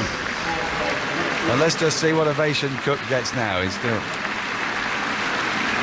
to join up with Root. And the Indians are applauding him, coming and shaking his hands as he walks off for what might be the penultimate time. Maybe still batting off to tea, I don't know. But Root has allowed him to go off alone. And the crowd are on their feet again. It's been sensational stuff from Alastair Cook in his last game. He's rediscovered those powers of concentration that have been his hallmark. And the crowd, well, they'll all be able to say that they were there the day Alastair Cook scored 100 in his last Test match. Amazing Fabulous day. scenes. Fabulous scenes. More history being made. Alastair Cook, well-deserved moment. Also, it's nice to know that you're leaving your team in a strong position going into the next session. You're going to have a chance to really dominate, come out and be threatening on the other half, and hopefully give themselves enough time to bowl India out and make it a fabulous game. But I don't think anyone really cares about anything right now but Cook, including myself. I'd like to know what he's going to have for lunch. If it's your last lunch, you know you're done. Are you going to load up? Oh, really? Are you going to get So tucked you're going, in? what, steak au poivre? I'm saying forget chips, all fries? that sort of... What would you have, Ebony? Look, I would mostly have a salad and a protein shake. Yeah, right. But I have a feeling it might be steak right now. So, no, well, what an amazing moment. And, well, I'm sure his wife at the moment must be feeling all sorts of emotions. But nice to know that... Yes, well, she was listening to Aga's commentary earlier. I'm not quite sure what she'll be feeling. But anyway, it's lunch. England 243 for 2. Cook 103 not out. Root 92 not out. Let's not forget him. He desperately needs a Test match 100, and he's within sight of it. That could be one of the first things we're going to look for in the afternoon session. England have scored 129 runs in that session. And it's been very productive. Quickly run through the bowling figures for you. Bumrah none for 51 in 20. Ishant Sharma none for 13. Only the 1 over today. He bowled the first over and then was whipped out of the attack. So I don't know whether there's an injury problem with him. He's only bowled 8 overs. He's got an ankle problem apparently. None for 13. Mohammad Shami 1 for 50 in 14 overs. His luckless Test continues. Jadeja has done the bulk of the bowling. 28 overs, 3 maidens, 1 for 100. He's finally got some maidens. He bowled none in the first innings, but was very economical. He's bowled well, but hasn't really gripped and turned that much. And Vihari, the part-time off-spinner, on debut, 4 overs, no maidens, none for 13. So this wonderful Test match continues. England in a very dominant position. They lead by 283 runs.